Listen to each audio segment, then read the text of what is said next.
Good evening, and welcome to The Sleepy Scientist. It's wonderful to have you here.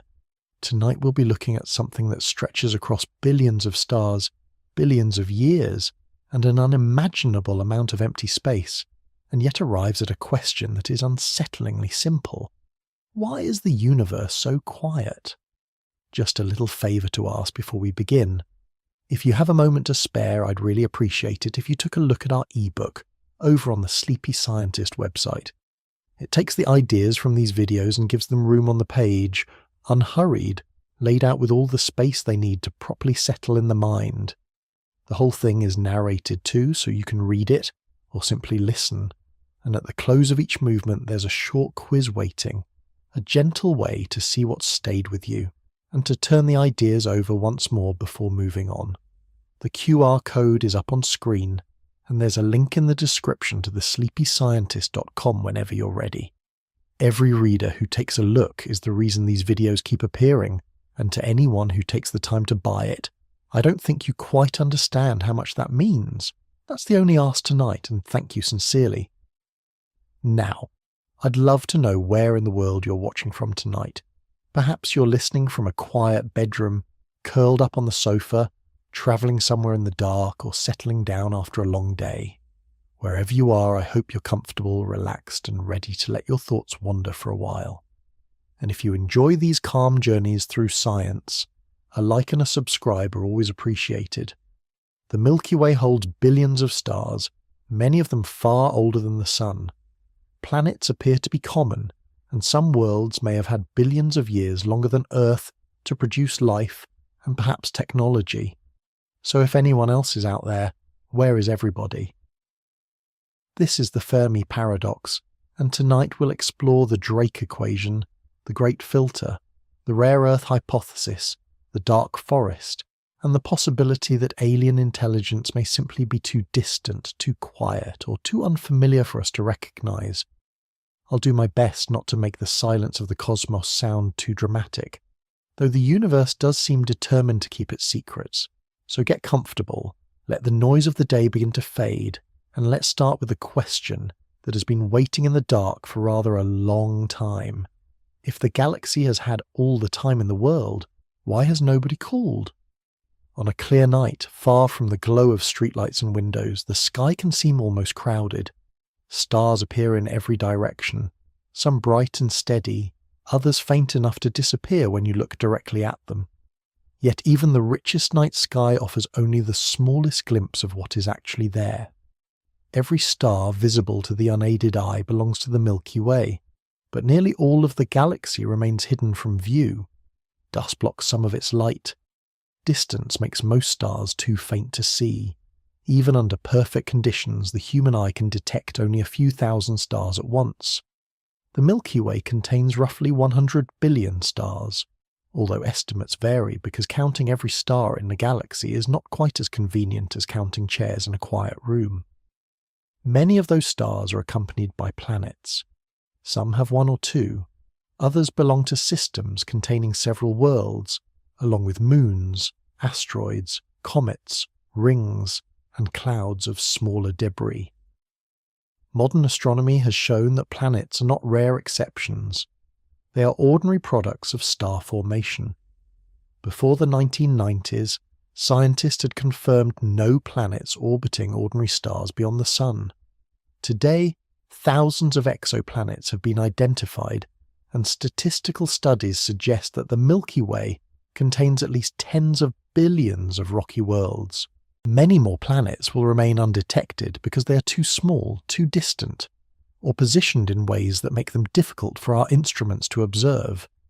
Some of those worlds orbit within the habitable zones of their stars, where temperatures might allow liquid water to exist on the surface under suitable atmospheric conditions. This does not mean they are inhabited.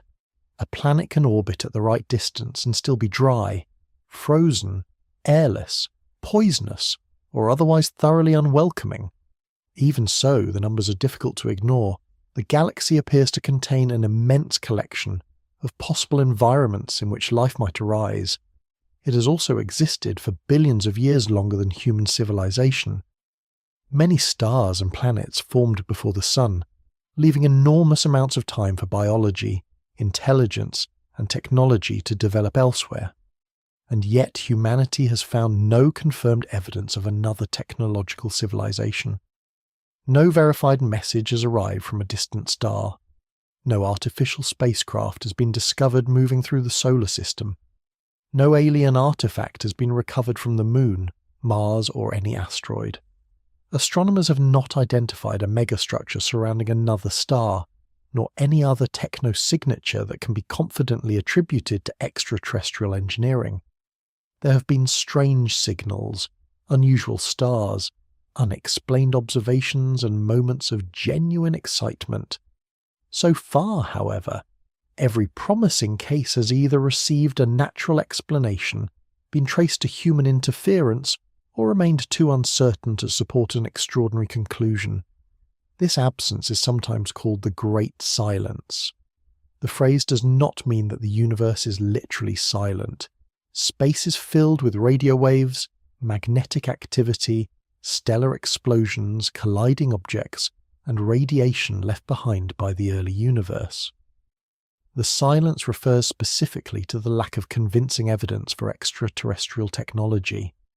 It is also important to recognize what that silence does not tell us. It does not prove that Earth is the only inhabited world. It does not prove that intelligence has never appeared elsewhere. It does not prove that no civilization is currently transmitting. It tells us only that our searches have not yet produced a confirmed detection. This distinction sits at the heart of the Fermi paradox. Despite its name, the Fermi paradox is not a formal contradiction in the mathematical sense. It is a tension between two ideas that both appear reasonable. The first is that the Milky Way is extremely large, extremely old, and filled with planets. The second is that we see no unmistakable evidence of anyone else. If technological civilizations are common, long-lived, and interested in spreading through space, the galaxy might be expected to contain visible signs of their existence. The fact that it does not appear to contain those signs demands an explanation. Part of the difficulty comes from the way several very different questions are often grouped together. Simple microbial life is not the same as complex life.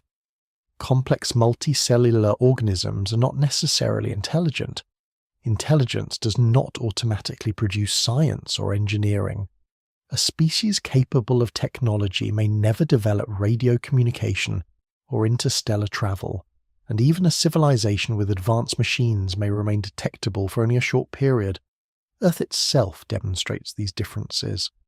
Life has existed here for billions of years, but technological civilization appeared only very recently.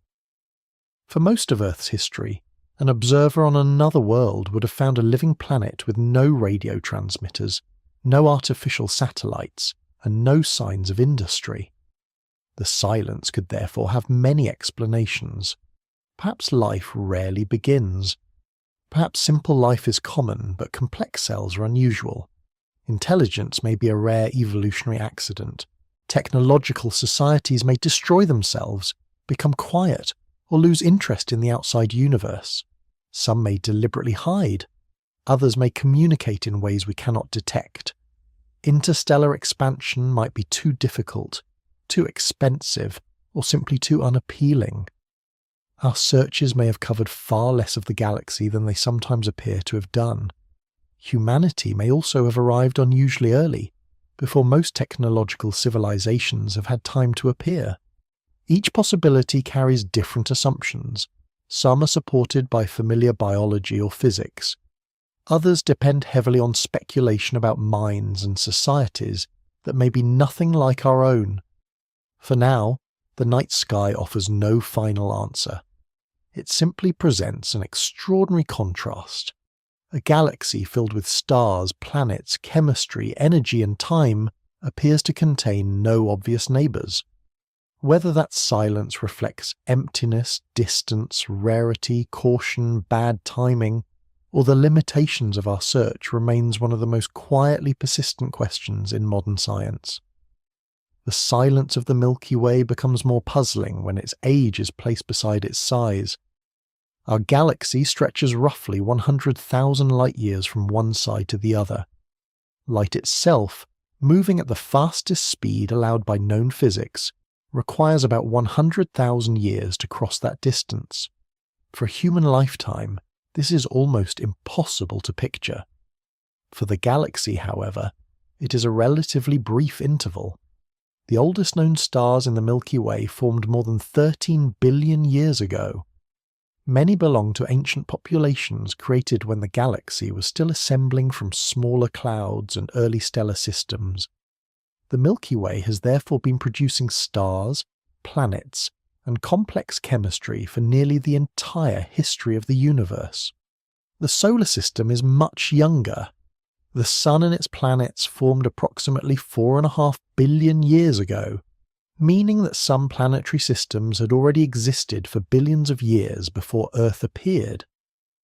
Even if the first generations of stars lacked enough heavy elements to form rocky planets easily, later generations would have contained carbon, oxygen, silicon, iron, and the other ingredients needed to build solid worlds. Some planets could therefore have developed stable environments, life, intelligence, and technology long before the first animals moved through Earth's oceans. That does not mean such civilizations definitely existed. It means that time was available. Interstellar travel is slow, but it does not need to be particularly fast to become important over galactic history. A spacecraft traveling at 1% of the speed of light would still be far beyond anything humans have constructed, but it would cross the distance to a nearby star in a few centuries rather than millions of years. Crossing the entire Milky Way in one uninterrupted journey would take roughly 10 million years at that speed. A real expansion would almost certainly take longer because spacecraft would stop, systems would develop, and new expeditions would need to be prepared. Yet even a journey lasting tens or hundreds of millions of years would occupy only a small fraction of the galaxy's age. More importantly, expansion would not have to proceed as one ship travelling from one edge of the Milky Way to the other. It could unfold as a branching process. A civilization might first travel to one nearby star. After settling there, building equipment, or establishing an automated base, that new system could eventually send expeditions toward several more stars. Each of those destinations could then repeat the process. The individual journeys would remain local. Most might cover only a few light years, but the combined pattern would gradually spread outward, rather like seeds moving from one patch of ground to the next. The expansion would begin slowly. After enough settled systems existed, however, the number of possible launching points would increase. A civilization would not need to organize every expedition from its original home planet.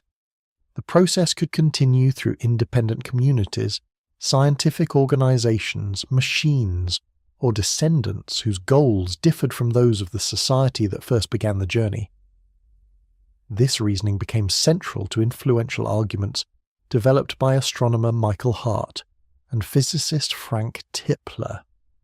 Michael Hart argued that if technological civilizations commonly arose and expanded between stars, one should already have reached the solar system. Frank Tipler later suggested that advanced societies could explore the galaxy using self-replicating robotic spacecraft.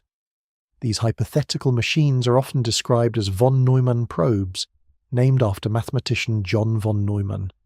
Von Neumann studied the general logic of self-reproducing machines, although he did not design an interstellar probe fleet. A self-replicating spacecraft would travel to another planetary system, collect local materials, manufacture copies of itself, and send those copies onward. In principle, this could reduce the need to launch every machine from one homeworld. No fully autonomous interstellar machine of this kind currently exists. Even on Earth, building a machine capable of locating raw materials, refining them, constructing complex electronics, repairing itself, and reproducing without human support remains far beyond present engineering. The idea is nevertheless useful because it demonstrates that galactic exploration may not require biological travellers to survive every journey. Machines can potentially tolerate long periods of inactivity, harsh radiation, and very slow travel more easily than living crews. Modern computer models have examined these ideas without assuming impossibly fast spacecraft or perfectly organised expansion. Jonathan Carroll Nellenbach, Adam Frank, Jason Wright, and Caleb Scharf modelled the movement of civilisations through a changing galaxy in which stars orbit, pass near one another, and gradually create new opportunities for travel. Their simulations showed that a civilization could spread widely through the Milky Way, even when spacecraft moved slowly, and long pauses occurred between launches. The motion of stars themselves helps by bringing systems closer together over time. The results also revealed an important complication. A galaxy can become extensively settled without every star being visited. Some systems may remain isolated because of distance, timing, unsuitable conditions, or simple chance. Earth could therefore remain untouched even if settlement had occurred elsewhere. Galactic expansion also does not have to resemble a single empire covering a map. It could consist of independent settlements that lose contact with one another. Scientific probes might travel without carrying colonists. Machines could map planets and then move on. Civilizations might send libraries, artificial minds, genetic material, or dormant microorganisms rather than living populations. Some forms of expansion might be almost invisible. A small probe drifting through a planetary system would be considerably harder to detect than an enormous fleet arriving with dramatic lighting and an unnecessarily confident soundtrack. The strongest version of the argument therefore rests on a hidden assumption. At least one technological civilization must survive for long enough, retain the ability to travel, and continue choosing to spread. It must avoid permanent collapse, loss of interest, or technological retreat. Its descendants or machines must preserve some version of that outward movement across immense periods of time. If no civilization meets those conditions, the age of the galaxy may not matter, but if even one did, the Milky Way appears to have offered more than enough time for its presence to become difficult to miss. The famous question at the centre of this puzzle did not begin in an observatory, a lecture hall, or a published scientific paper. It began over lunch. In the summer of 1950, physicist Enrico Fermi was working at the Los Alamos Scientific Laboratory in New Mexico.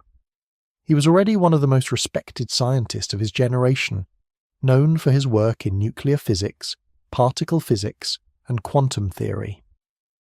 One day, Fermi went to lunch with three colleagues: physicist Emil Konopinski, physicist Edward Teller, and physicist Herbert York. Their conversation wandered through several subjects, as lunchtime conversations often do. Recent newspaper stories had been discussing flying saucers, following a wave of public interest in unidentified objects in the sky. A humorous cartoon had also appeared, joking that aliens might be stealing rubbish bins from the streets of New York. From there, the group began discussing whether travel between the stars was physically possible. They considered the enormous distances involved, the speed spacecraft might reach, and the length of time required for a civilization to spread from one planetary system to another. The conversation was partly serious and partly playful, but it touched on a genuine scientific issue. If technological civilizations existed elsewhere, and if some of them were much older than humanity, then at least a few might have had enough time to explore a large portion of the Milky Way. The discussion moved on to other things. Then, during lunch, Enrico Fermi suddenly asked a remarkably simple question. Where is everybody? The exact wording is not completely certain. Different people remembered the conversation in slightly different ways. Fermi may have asked where the aliens were, where the visitors were, or why there was no obvious evidence of them.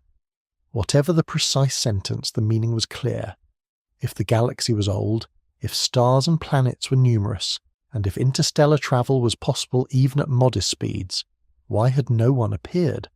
Why were there no visitors? no spacecraft, no machines, and no unmistakable signs that another civilization had reached the solar system. It was a small question carrying an enormous amount of reasoning inside it. Fermi was famous for making quick estimates from limited information. These became known as Fermi problems. He would break a large question into smaller pieces, make sensible approximations, and arrive at an answer that was not exact, but was often surprisingly useful. He may have applied the same instinct to extraterrestrial civilization. The Milky Way was billions of years old. The distance between neighbouring stars, although immense by human standards, was not impossible to cross over long periods. A civilization capable of sending expeditions to nearby systems could gradually establish new launching points. Over enough time, the process might spread across the galaxy. If those assumptions were correct, then the absence of visitors seemed difficult to explain. The modern phrase Fermi paradox can make it sound as though Fermi presented a complete scientific theory at lunch. He did not. He never published a formal argument called the Fermi paradox. He did not leave behind a detailed list of assumptions or a mathematical demonstration showing that alien civilizations must exist. Much of what is known about the conversation comes from recollections collected decades later. In the 1980s, physicist Eric Jones contacted Emil Konopinski, Edward Teller, and Herbert York and asked them to describe what they remembered. Their accounts agreed on the broad shape of the discussion but differed in some details. Later, historians and scholars have therefore treated the story carefully. Fermi's original concern may have been narrower than the modern paradox. He may have been asking why Earth had not been visited if interstellar travel and expansion were common. He may not have been asking why astronomers had failed to detect radio messages, engineered stars, or distant technological activity. Those broader questions developed later. In the 1975, astronomer Michael Hart argued that the absence of extraterrestrial visitors provided strong evidence that no advanced civilization had spread through the Milky Way before humanity appeared. A few years later, physicist Frank Tipler developed a related argument involving self-replicating robotic probes. Tipler suggested that even a single technological civilization could eventually explore or influence the galaxy using machines capable of producing new copies of themselves. Radio engineer David Viewing had also published an earlier discussion of interstellar settlement and the absence of extraterrestrial visitors. Together, these arguments helped transform Fermi's lunchtime remark into the modern version of the paradox. The question was no longer only why aliens had not landed on Earth. It became a much wider problem. If advanced civilizations exist, why have we detected no confirmed radio transmissions from them? Why have astronomers found no artificial laser signals aimed across interstellar space? Why do distant stars show no verified evidence of enormous engineered structures collecting their energy? Why have telescopes detected no atmospheric chemicals that can be confidently identified as the products of alien industry? Why have we found no probes, abandoned machines, altered planets, artificial heat sources, or other clear signs of large-scale technology? This wider absence is what is usually meant by the Great Silence. The difference matters because a civilization could exist without ever visiting Earth. It might remain within its own planetary system. It might communicate rather than travel. It might send machines instead of biological explorers. It could alter its star, produce unusual waste heat, or leave chemical traces in a planetary atmosphere. The modern search therefore looks for much more than arriving spacecraft. It looks for techno-signatures, meaning observable evidence created by technology. The uncertain history of the lunchtime conversation does not weaken the scientific question. It simply reminds us that famous ideas are often shaped gradually. Fermi provided the memorable spark. Later scientists expanded the reasoning, challenged its assumptions, and turned it into a broader investigation of life, intelligence, technology, and time. The underlying tension remains. The The galaxy offers vast numbers of stars, planets, and ancient opportunities. Our observations have revealed no confirmed technological neighbours. Fermi expressed that tension as an instinctive question. The next step was to make it more systematic by asking not only where everybody was, but how many detectable civilisations should reasonably be expected to exist. The question of how many technological civilisations might exist cannot be answered simply by looking at the number of stars. A galaxy may contain an enormous number of planets, but several uncertain steps separate an ordinary world from one capable of sending a detectable signal. Astronomer Frank Drake developed a way of arranging those steps so that each could be considered separately. Before the equation came the search. In 1960, Frank Drake worked at the National Radio Astronomy Observatory in Greenbank, West Virginia. There, he used an 85-foot radio telescope to listen toward two nearby stars, Tau Ceti and Epsilon Eridani. The experiment was called Project Ozma, named after the distant land of Oz in the children's books by Lyman Frank Baum. Both stars were relatively close to Earth and broadly similar to the Sun. At the time, no planets had been discovered around either of them, but they appeared to be reasonable places to begin listening. Drake tuned the telescope near a frequency associated with neutral hydrogen, the most abundant element in the universe. The reasoning was that another technological civilization studying nature might also recognize this frequency as an obvious place to transmit. Project Ozma detected no confirmed extraterrestrial message. It did, however, demonstrate that a systematic scientific search was possible. Instead of waiting for an alien signal to arrive by chance, astronomers could choose targets, examine specific frequencies, and investigate anything unusual. The following year, in 1961, a small meeting was organised at Greenbank to discuss the search for extraterrestrial intelligence. The participants included astronomer Carl Sagan, physicist Philip Morrison and Giuseppe Cocconi, geneticist Joshua Lederberg, chemist Melvin Calvin, radio engineer Barney Oliver, organiser Peter Pearman, and several other researchers from different scientific backgrounds. The meeting needed a clear agenda. Frank Drake therefore wrote down a sequence of factors describing the conditions that would determine how many detectable civilizations might exist in the Milky Way at any one time. That sequence became known as the Drake equation.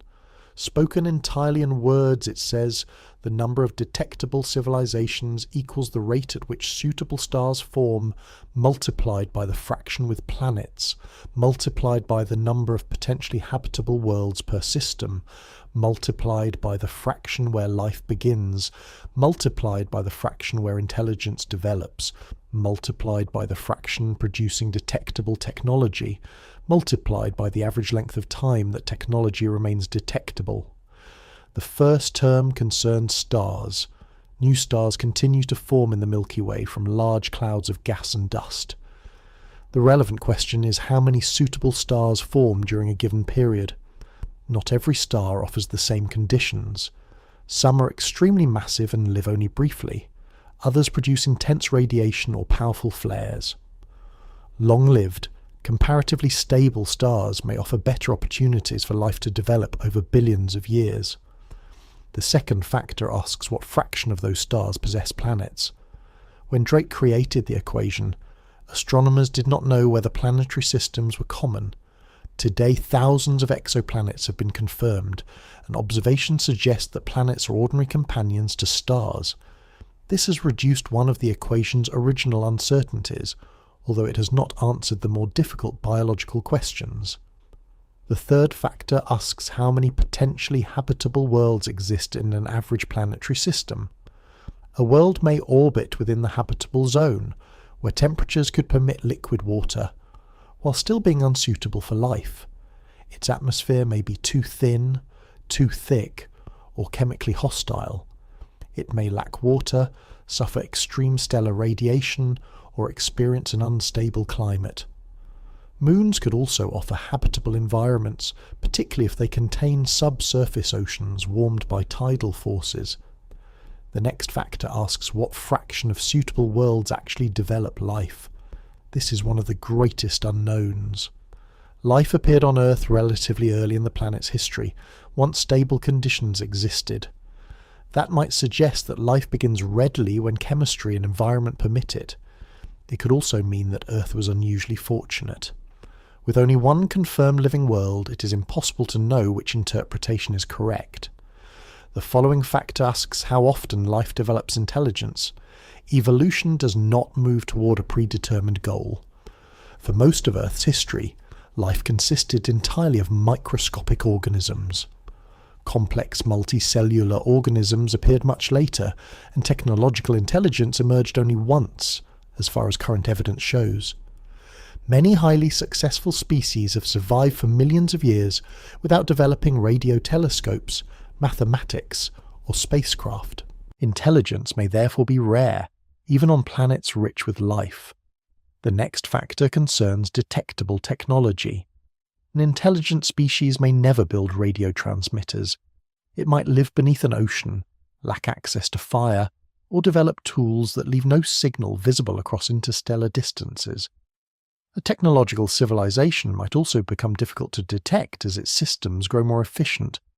It could rely on narrow communication beams, fiber-like networks, or methods humanity has not yet imagined. The final term asks how long a civilization remains detectable. This factor is especially important because it determines how likely two technological societies are to exist at the same time. Suppose a civilization produces detectable signals for only 100 years. Even if many such societies appear over the history of the galaxy, their brief periods of visibility may rarely overlap. Now, imagine that a civilization remains detectable for 1 million years. Its signals, probes, waste heat, or engineered structures would remain observable across an enormous interval. The chance of another civilization noticing it would increase dramatically. A short, detectable lifetime can turn a busy galactic history into a quiet present. The structure of the equation also shows why multiplication matters. Imagine that 100 potentially suitable planets are considered. Suppose life begins on 1/2 of them. That leaves 50 living worlds. If complex life appears on 1/10 of those, only 5 remain. If technological intelligence develops on 1/10 of that group, the average falls below one civilization. None of the fractions in this imaginary example is impossibly small, yet when several uncertain probabilities are multiplied together, the final result shrinks quickly. The opposite is also possible. If planets are abundant, life begins easily, intelligence appears often, and technological societies endure for millions of years, then the equation can produce a galaxy containing many detectable civilizations. The answer changes because the assumptions change.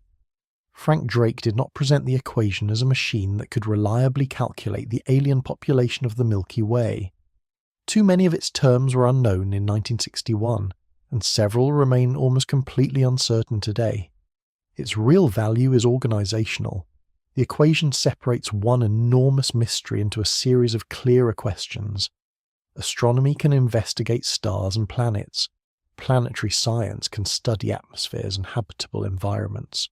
Chemistry and biology can examine the origin and development of life. Evolutionary science can explore intelligence, while history, sociology, and technology may help us think about detectability and survival. The Drake equation does not prove that extraterrestrial civilizations exist. It shows precisely what humanity would need to know before making a confident estimate, and just how much of that knowledge is still missing. The Drake equation looks wonderfully tidy when written on a board. The difficulty begins when numbers must be placed inside it. Some of its terms are now understood much better than they were when Frank Drake first presented the equation in 1961. Others remain so uncertain that scientists cannot confidently say whether they should be close to one or almost unimaginably small. Astronomy has made the greatest progress with the early parts of the equation. For much of the 20th century, no one knew whether planets were common or whether the solar system was an unusual arrangement. That uncertainty has changed dramatically. The Kepler Space Telescope monitored the brightness of more than 100,000 stars, looking for the slight dimming produced when a planet passed in front of its star. Kepler revealed thousands of planetary candidates and showed that compact systems containing several planets are widespread. The Transiting Exoplanets Survey satellite extended this work by examining bright stars across most of the sky. Because many of its targets are relatively close to Earth, the planets it discovers are especially useful for follow-up observations with larger telescopes. The European Space Agency's Gaia mission has mapped the positions and motions of more than 1 billion stars. Gaia was not designed primarily as a planet hunter, but its extraordinarily precise measurements help astronomers understand stellar distances, masses, ages, and movements. These details improve estimates of the stars around which exoplanets are found.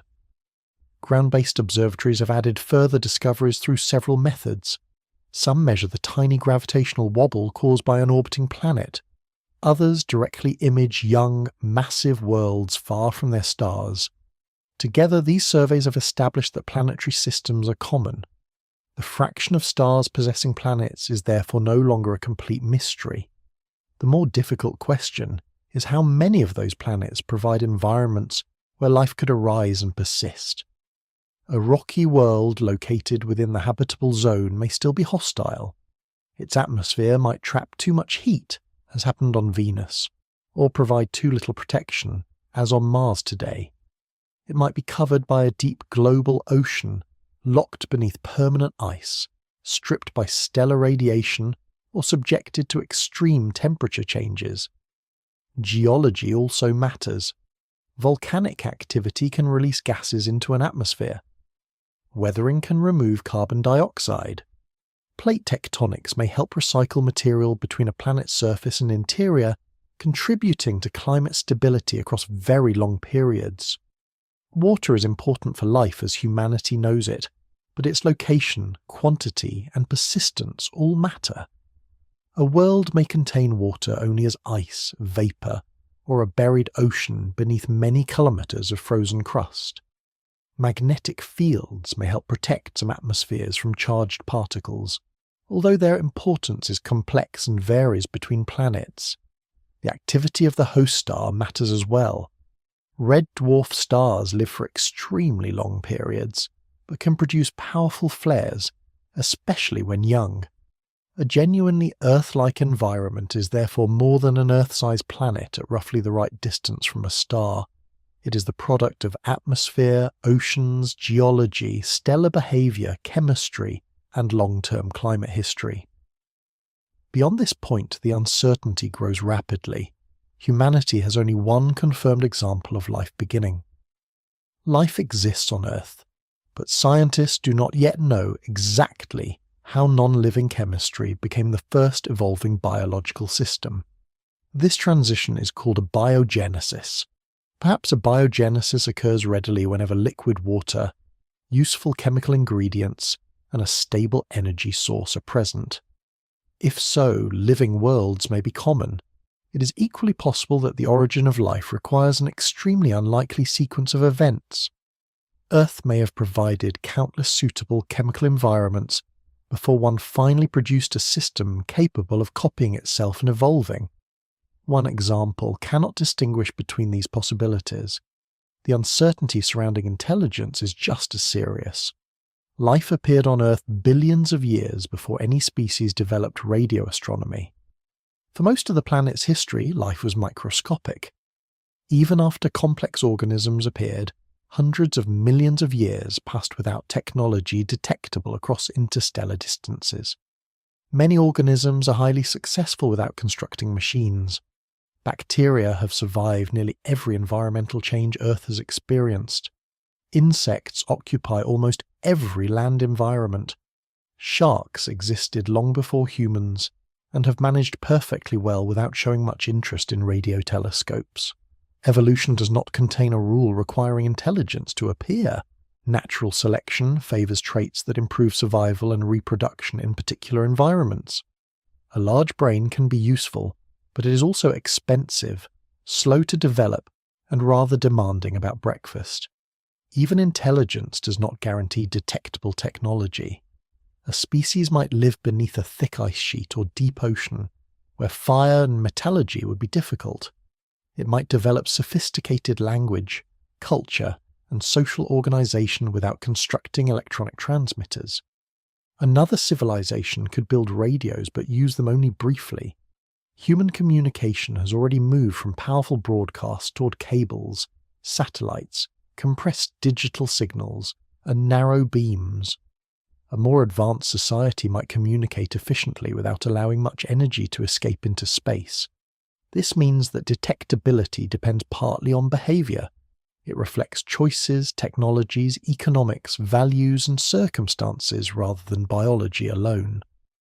With optimistic assumptions, the Drake equation can produce a Milky Way containing thousands, or even millions of detectable civilizations. Planets are common, life begins easily, intelligence appears regularly, technology becomes visible, and civilizations endure for immense periods. With cautious assumptions, the expected number can fall below 1. A single extremely small biological probability, or a detectable lifetime lasting only a few centuries, can reduce the final result dramatically.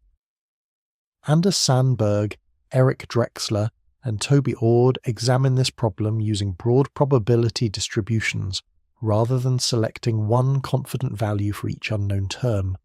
Their analysis showed that uncertainty in the biological factors is so wide that an empty Milky Way can remain statistically plausible. This does not require life to be impossible. It means that rare events, when multiplied together, may leave humanity alone in the observable part of the galaxy. The same uncertainty also allows much more crowded possibilities. This enormous range is sometimes frustrating, but it is not a failure of science. It is an honest reflection of the available evidence. Astronomers can now count planets with growing confidence. They can study atmospheres, stars, and potentially habitable environments. But humanity still knows only one biosphere, one technological species, and one history of intelligence. Until another example is found, the numbers will continue to refuse to settle. Estimating how many civilizations might exist is only part of the problem. Even if the Milky Way contains other technological societies, astronomers still need to know what evidence those societies might leave behind. That evidence is described by the term technosignature. A technosignature is an observable sign that may have been produced by technology. It differs from a biosignature, which is a possible indication of life without necessarily implying intelligence. For example, a particular mixture of gases in a planet's atmosphere might suggest biological activity. Oxygen, methane, and other chemicals can sometimes be produced or maintained by living organisms, although natural geological processes can imitate many of these signs. A technosignature would point toward deliberate engineering or large-scale technological activity. It might be a radio transmission, an artificial light source, an industrial chemical, a spacecraft, or an unusual pattern of energy use. Radio signals remain among the most familiar possibilities. Natural objects produce enormous amounts of radio emission, but those signals usually spread across a range of frequencies. A narrowband transmission concentrated within a very small frequency range can therefore attract attention, because it resembles the kind of signal produced by technology. A civilization might transmit a powerful radio beacon deliberately, perhaps repeating a simple pattern or directing it toward nearby stars. Microwave communication could serve a similar purpose, particularly because some microwave frequencies can travel efficiently through interstellar gas and dust. Optical searchers look for brief flashes of laser light. A sufficiently powerful laser could momentarily outshine a star within a very narrow wavelength. Repeated pulses arranged in a recognizable pattern would be especially interesting. Directed energy systems might also produce detectable effects without being intended as messages. Powerful lasers could be used to push spacecraft, transmit energy between planets, move small objects, or defend a planetary system from asteroids. Not every technosignature would involve communication. Astronomers may eventually detect artificial chemicals in an exoplanet's atmosphere. industrial pollutants with no convincing natural source could indicate manufacturing, energy production, or some other form of large-scale engineering. Artificial illumination is another possibility. A planet's night side might glow more brightly than natural reflected light or atmospheric activity could explain. Detecting city lights across interstellar distances would be extremely difficult, but a civilization illuminating a large part of its planet might leave a measurable signature. The largest technologies could influence entire planetary systems. In 1960, physicist Freeman Dyson proposed searching for advanced civilizations by examining how they used the energy of their stars. The idea later became associated with the term Dyson sphere. A Dyson sphere is often imagined as a solid shell surrounding a star. That was not the most realistic version of Dyson's proposal. A rigid shell would face enormous structural and gravitational difficulties. Dyson instead considered a distributed collection of energy-gathering structures orbiting a star. This arrangement is now commonly called a Dyson swarm. A sufficiently large swarm of satellites, habitats, or collectors could intercept a substantial fraction of the star's light. From a great distance, the star might appear unusually dim in visible light while producing excess infrared radiation. This follows from the conservation of energy. Energy does not simply disappear after it has been used. A civilization powering machines, computers, habitats, or industries would eventually release much of that energy as heat. If a society captured an enormous amount of starlight, some of that energy should emerge again as lower temperature infrared radiation. Astronomers can therefore search for objects whose visible and infrared output looks unusual. Natural dust can also absorb starlight and produce infrared emission, so an unusual heat signature would not automatically prove the existence of technology. It would instead become a candidate requiring careful investigation. Physical artifacts might be found much closer to home. Interstellar probes could pass through planetary systems or remain in stable orbits for long periods. Abandoned machines might survive on airless moons, asteroids, or distant objects where erosion is slow. A civilization could alter asteroids for mining, construct artificial satellites around planets, move smaller worlds, or change the output of a star. Some modifications might remain visible long after the civilization responsible had vanished. The possible scale of such activity was organized by astronomer Nikolai Kardashev into a rough classification based on energy use. A civilization at the first level would use energy on the scale available across its home planet. A civilization at the second level would control a substantial fraction of the energy produced by its star. A civilization at the third level would use energy across much of an entire galaxy. Human civilization has not yet reached the first level under the original definition. The Kardashev scale is useful for imagining the possible visibility of advanced technology. A society using the energy of a galaxy should be considerably easier to notice than one operating a few efficient computers beneath the surface of a quiet moon. It should not, however, be treated as an inevitable path. Technological advancement does not have to mean continuously using more power.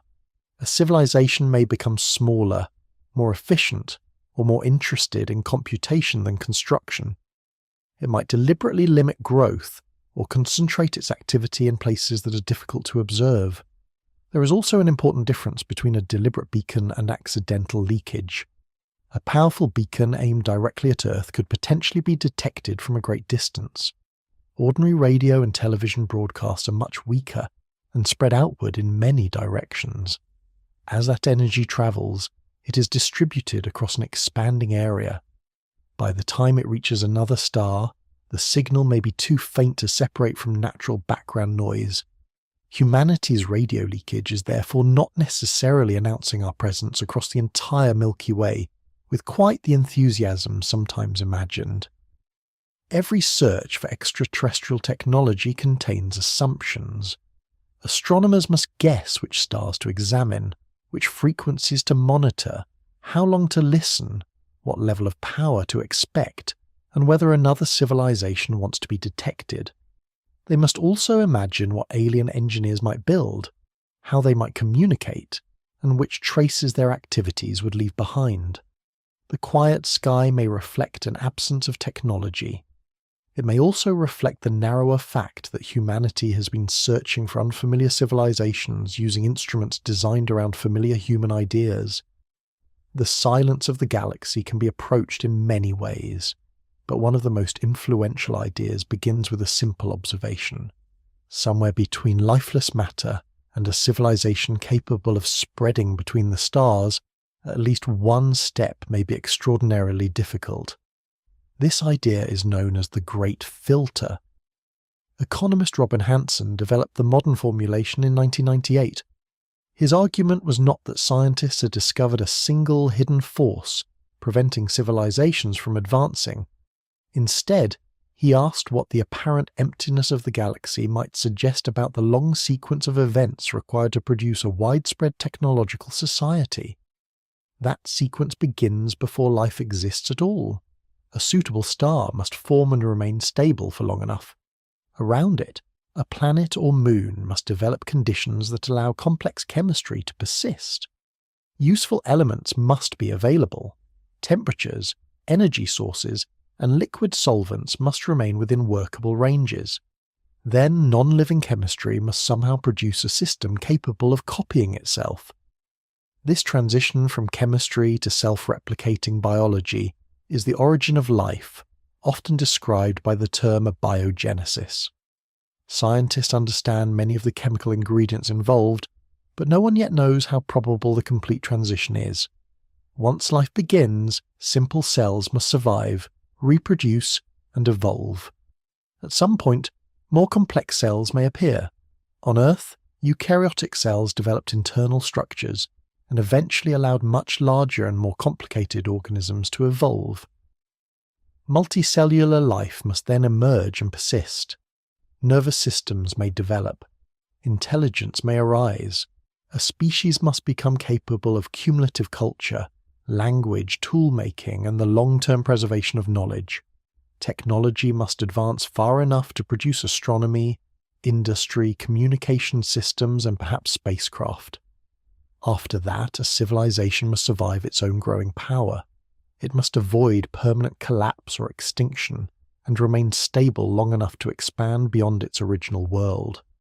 Finally, it must actually choose to spread or create detectable activity across interstellar distances. Every one of these stages may appear possible when considered alone. The Great Filter asks whether one or more of them is so improbable that almost no world completes the entire sequence. A useful way to imagine this is as a long corridor filled with locked doors. A vast number of planets may enter through the first doorway simply by forming around suitable stars. Fewer may pass through the door, leading to stable oceans or useful chemistry. A smaller group may reach self-replicating life. Fewer still may produce complex cells, multicellular organisms, intelligence, and technology. Even if each door is only moderately difficult to open, the combined journey can become extremely unlikely. Suppose 1 world in 10 passes each stage. After 1 door, many worlds remain. After 2, the number is smaller. After several doors, only a tiny fraction of the original group reaches the end. The filter therefore does not need to be a single dramatic event. There may be no universal catastrophe that suddenly removes every civilization at the same point. Instead, the Great Filter could be distributed across many difficult transitions. The origin of a life may be rare. Complex cells may be rarer still. Technological intelligence may emerge only occasionally. Long-term survival may eliminate most of the civilizations that reach that stage. Several unlikely events multiplied together could produce a nearly empty galaxy. The location of the filter is what makes the idea so important. If the hardest steps lie behind humanity, then our existence suggests that Earth has already passed through something exceptionally unusual. Perhaps abiogenesis almost never happens. Perhaps the formation of complex cells was a rare evolutionary event. Perhaps intelligence capable of science and technology is extraordinarily uncommon. Under this interpretation, the silence of the galaxy is partly reassuring. Humanity has already crossed the most difficult barriers, although survival is never guaranteed. There is another possibility. The greatest filter may lie ahead. Perhaps life begins often, and intelligence appears on many worlds. Technological civilizations may rise repeatedly, only to disappear before they become stable, long-lived, and capable of spreading through the galaxy. They may destroy themselves through warfare, environmental collapse, uncontrolled technology, or some danger humanity has not yet encountered. They might also fail without becoming extinct. A civilization could lose its technological capacity, turn inward, abandon expansion, or remain confined to one planetary system until natural events eventually remove it. This possibility is more unsettling because humanity has already reached the stage where powerful technology exists, but long-term survival is uncertain. Robin Hanson's reasoning begins with the apparent emptiness around us. If suitable planets are common, life begins easily, intelligence evolves regularly, technological societies survive, and interstellar expansion is practical, then the Milky Way should contain visible traces of those societies. There should be probes, settlements, artificial signals, altered planets, unusual energy use, or some other clear technosignature. If all the steps are easy, the silence becomes difficult to explain. The Great Filter offers one answer by suggesting that the full path is not easy at all. It is important, however, not to treat the filter as something directly observed. Astronomers have not detected a physical barrier preventing life from advancing. There is no invisible wall positioned between radio communication and interstellar travel, waiting patiently to ruin everyone's plans. The Great Filter is an inference built from several uncertain assumptions. It assumes that technological civilizations would often become detectable. It assumes that at least some would expand. It assumes that our searchers are capable of finding the signs they would produce. If those assumptions are wrong, the galaxy could contain civilizations without requiring any overwhelmingly difficult filter. Humanity also has only one known example of life, intelligence, and technology. Earth cannot reveal which transitions are common and which are rare because every stage in our own history happened at least once. The Great Filter therefore remains a framework rather than a confirmed solution. Its central question is still powerful. Have humans already passed through the least probable stages in the history of life, or have we simply reached the point where the most difficult door is waiting ahead? If the Great Filter lies mostly behind humanity, then our existence may be the result of several events that almost never happen. This is the more optimistic interpretation of the Great Filter. It suggests that the most difficult barriers have already been crossed, hidden deep within the biological history of Earth. The first possible barrier is the origin of life itself. Abiogenesis is the process by which non-living chemistry gave rise to the first systems capable of maintaining themselves, reproducing, and evolving. Scientists have identified many of the necessary ingredients, including organic molecules, sources of energy, liquid water, and chemical environments where complex reactions can occur. What remains unknown is how these ingredients became organized into the first genuine living system. Early Earth contained oceans, volcanic environments, mineral surfaces, hydrothermal systems, and a rich mixture of simple chemicals. Under some conditions, organic molecules can form naturally. Laboratory experiments have also shown that amino acids, nucleic acid components, and membrane-like structures can arise without biology. Yet none of this reveals how often the complete transition occurs. Life appears relatively early in Earth's geological history. The planet formed about 4.5 billion years ago, and evidence suggests that life existed at least 3.5 billion years ago, perhaps earlier. This can be interpreted in two very different ways. Perhaps life begins readily once a planet becomes stable enough. If suitable chemistry and liquid water are present, biology may follow fairly quickly. But there is another explanation. Observers can only appear on a planet where life began early enough to leave time for intelligence to evolve. Our own existence therefore guarantees that we find ourselves on a world where abiogenesis happened reasonably early, even if the event is usually extremely rare. One successful example cannot show whether life appears easily or whether Earth won an astonishing chemical lottery. Another possible filter lies in the development of complex cells. For much of Earth's history, every organism was microscopic. The planet was alive, but life consisted mainly of relatively simple cells known as prokaryotes. Complex cells, called eukaryotic cells, appeared much later. These cells contain internal structures, including a nucleus and energy-producing mitochondria. The origin of mitochondria is explained by endosymbiosis. A free-living bacterium entered another cell and, instead of being digested, formed a lasting partnership with it. Over immense periods, the bacterium became an essential internal component of the larger cell. Biologist Lynn Marzulis played a central role in developing and defending the modern endosymbiotic theory. The idea was initially resisted but is now strongly supported by genetic and structural evidence. Mitochondria retain their own small amount of genetic material and possess features linking them to ancient bacteria. This merger may have transformed what life could become. Mitochondria provided complex cells with highly effective energy production, helping support larger genomes, specialized internal structures, and eventually complex multicellular organisms. If this kind of biological union is extremely rare, many inhabited planets might remain microbial for their entire histories. The next steps are no less uncertain. Multicellularity must develop in a form capable of producing complex bodies. Cells must cooperate, specialize, and regulate their growth. Nervous systems may need to emerge, followed by advanced senses, memory, learning, and flexible behavior. Intelligence alone is not enough. A species must develop language capable of transferring detailed knowledge. It needs cumulative culture, so discoveries can be preserved and improved rather than repeatedly lost. Abstract reasoning must become useful. Precision tool-making must be possible. Energy sources must be controlled. Materials must be shaped. And observations must eventually be turned into organized science. On Earth, these developments did not arrive as one sudden package.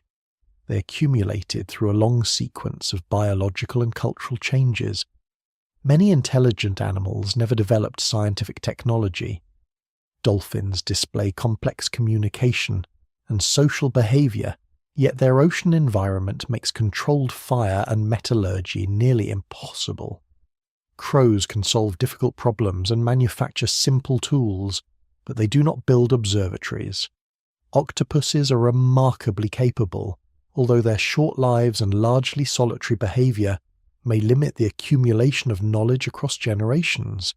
Human technology depended not only on intelligence, but also on hands, language, cooperation, long childhoods, accessible materials, and an environment where fire could be controlled. Astrophysicist Brandon Carter developed a related idea known as the hard step model. The model proposes that intelligent observers may require several highly improbable evolutionary transitions. Each hard step takes a very long and unpredictable amount of time, and all of them must occur before a planet's habitable period ends. Earth will not remain suitable for complex surface life forever. As the sun gradually becomes brighter, long-term climate conditions will change.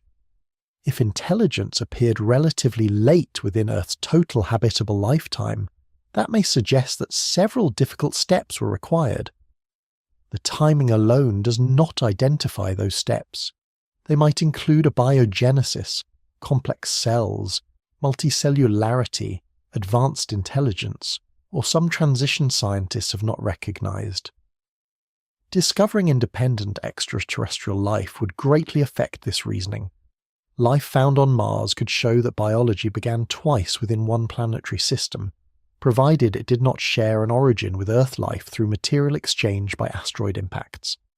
The ocean beneath the ice of Europa, a moon of Jupiter, may contain environments where life could exist. Enceladus, a moon of Saturn, releases plumes containing water, salts, organic compounds, and other material from its hidden ocean. Evidence of life on either moon would be extraordinary. Evidence that it arose independently would be even more important. A biosignature in the atmosphere of an exoplanet could also suggest that life is not unique to Earth, although such evidence would require careful confirmation because non-biological processes can imitate many possible biosignatures. If simple life is discovered almost everywhere scientists look, abiogenesis would begin to seem less likely as the main filter. If complex multicellular life is also common, another possible barrier would weaken. Some people therefore describe the discovery of widespread extraterrestrial life as potentially bad news. The reasoning is that each common early step pushes the great filter further toward the future. That conclusion is not automatic. Its meaning would depend on what kind of life was found, whether it had an independent origin, how common it appeared to be, and which assumptions were already considered plausible. A single microbe on Mars would not prove that intelligence is common. A planet covered in forests would not prove that technological civilization is inevitable. The quiet galaxy may still reflect an extraordinarily difficult path from chemistry to complex cells, from animals to intelligence, or from intelligence to cumulative scientific culture.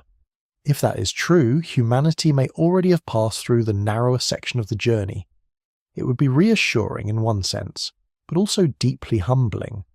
The silence would suggest that a universe filled with planets can remain almost entirely without minds capable of noticing them.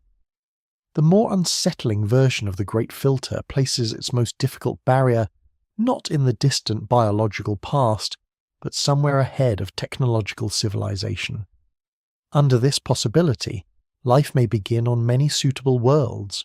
Complex organisms may appear more than once. Intelligence might even evolve regularly. The problem would arrive later. A species may develop science, industry, and powerful technology, yet fail to remain stable for long enough to spread beyond its home system. Civilizations could appear repeatedly throughout galactic history and disappear before leaving durable evidence behind. This possibility connects directly to the final term in the Drake equation, the length of time a civilization remains detectable. A technological society visible for only a few centuries occupies an extremely narrow window in cosmic time. Even if thousands of civilizations have existed across the history of the Milky Way, very few may overlap. One could rise around a distant star, transmit for several hundred years, and vanish millions of years before humanity learned to build a radio telescope. Another might not appear until long after Earth is gone. A galaxy can therefore produce intelligence many times while containing almost no detectable civilizations at any particular moment. The causes of short technological lifetimes could vary. Nuclear warfare is one possible danger. A civilization capable of understanding atomic physics may eventually gain the ability to destroy cities, damage ecosystems, and disrupt the systems on which its population depends. That does not mean nuclear technology inevitably causes extinction. Humanity has possessed nuclear weapons for decades without using them in a full global war. The risk lies in accidents, miscalculation, political instability, escalation, and the increasing destructive power available to a relatively small number of decisions. Biotechnology may create another period of danger. The same knowledge used to develop medicines, vaccines, and disease treatments could also make it possible to alter dangerous organisms. An engineered pathogen might spread more effectively than a naturally occurring disease or target particular species and crops. Again, capability does not guarantee catastrophe. Strong laboratory standards, monitoring, public health systems, and international cooperation can reduce the danger. The concern is that destructive abilities may sometimes develop faster than reliable safeguards. Ecological damage could act more slowly. A technological civilization depends on functioning environments, stable food production, clean water, manageable temperatures, and access to essential materials. If industrial growth damages these systems faster than institutions can respond, the result may be conflict, migration, instability, and decline. Resource problems are rarely simple matters of a planet suddenly running out of everything. Shortages become dangerous when they combine with inequality, weak governance, political distrust, and competition between groups. Artificial intelligence is often included among possible future risks. Advanced systems could support scientific research, medicine, education, engineering, and environmental management. Poorly designed or poorly governed systems might also behave in unexpected ways, concentrate power, destabilize societies, or pursue objectives that do not match human needs. There is no scientific evidence that artificial intelligence must destroy a technological civilization. The risk depends on what is built, how it is controlled, who controls it, and whether institutions develop alongside the technology. These possibilities do not all lead to total extinction.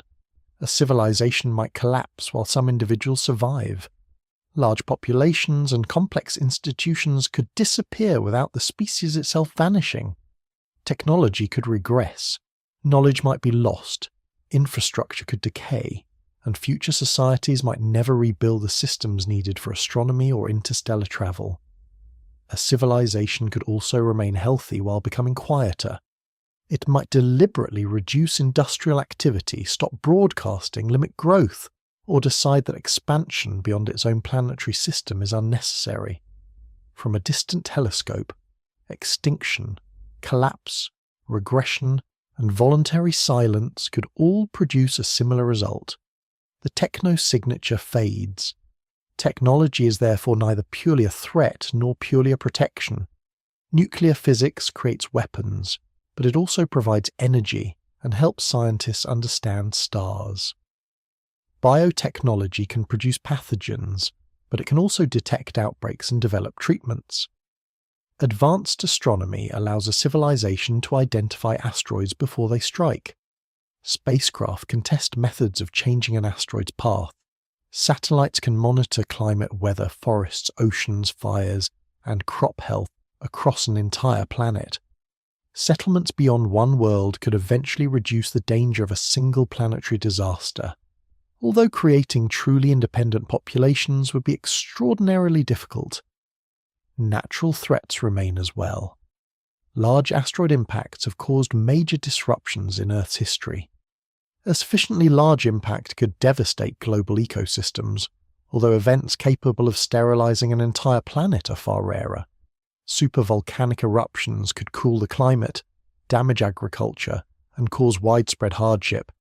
Nearby supernovae and gamma-ray bursts could expose a planet to harmful radiation, though such events are uncommon at dangerous distances.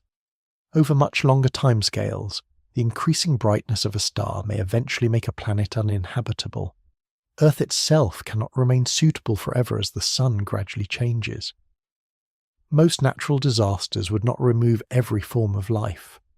Many would be far more likely to destroy civilization than to sterilize a whole world. A particularly vulnerable period may begin when a species gains planet-altering power, before developing the institutions needed to manage that power reliably. Scientific capability can grow rapidly. Political systems, laws, ethical standards, and international agreements often change more slowly.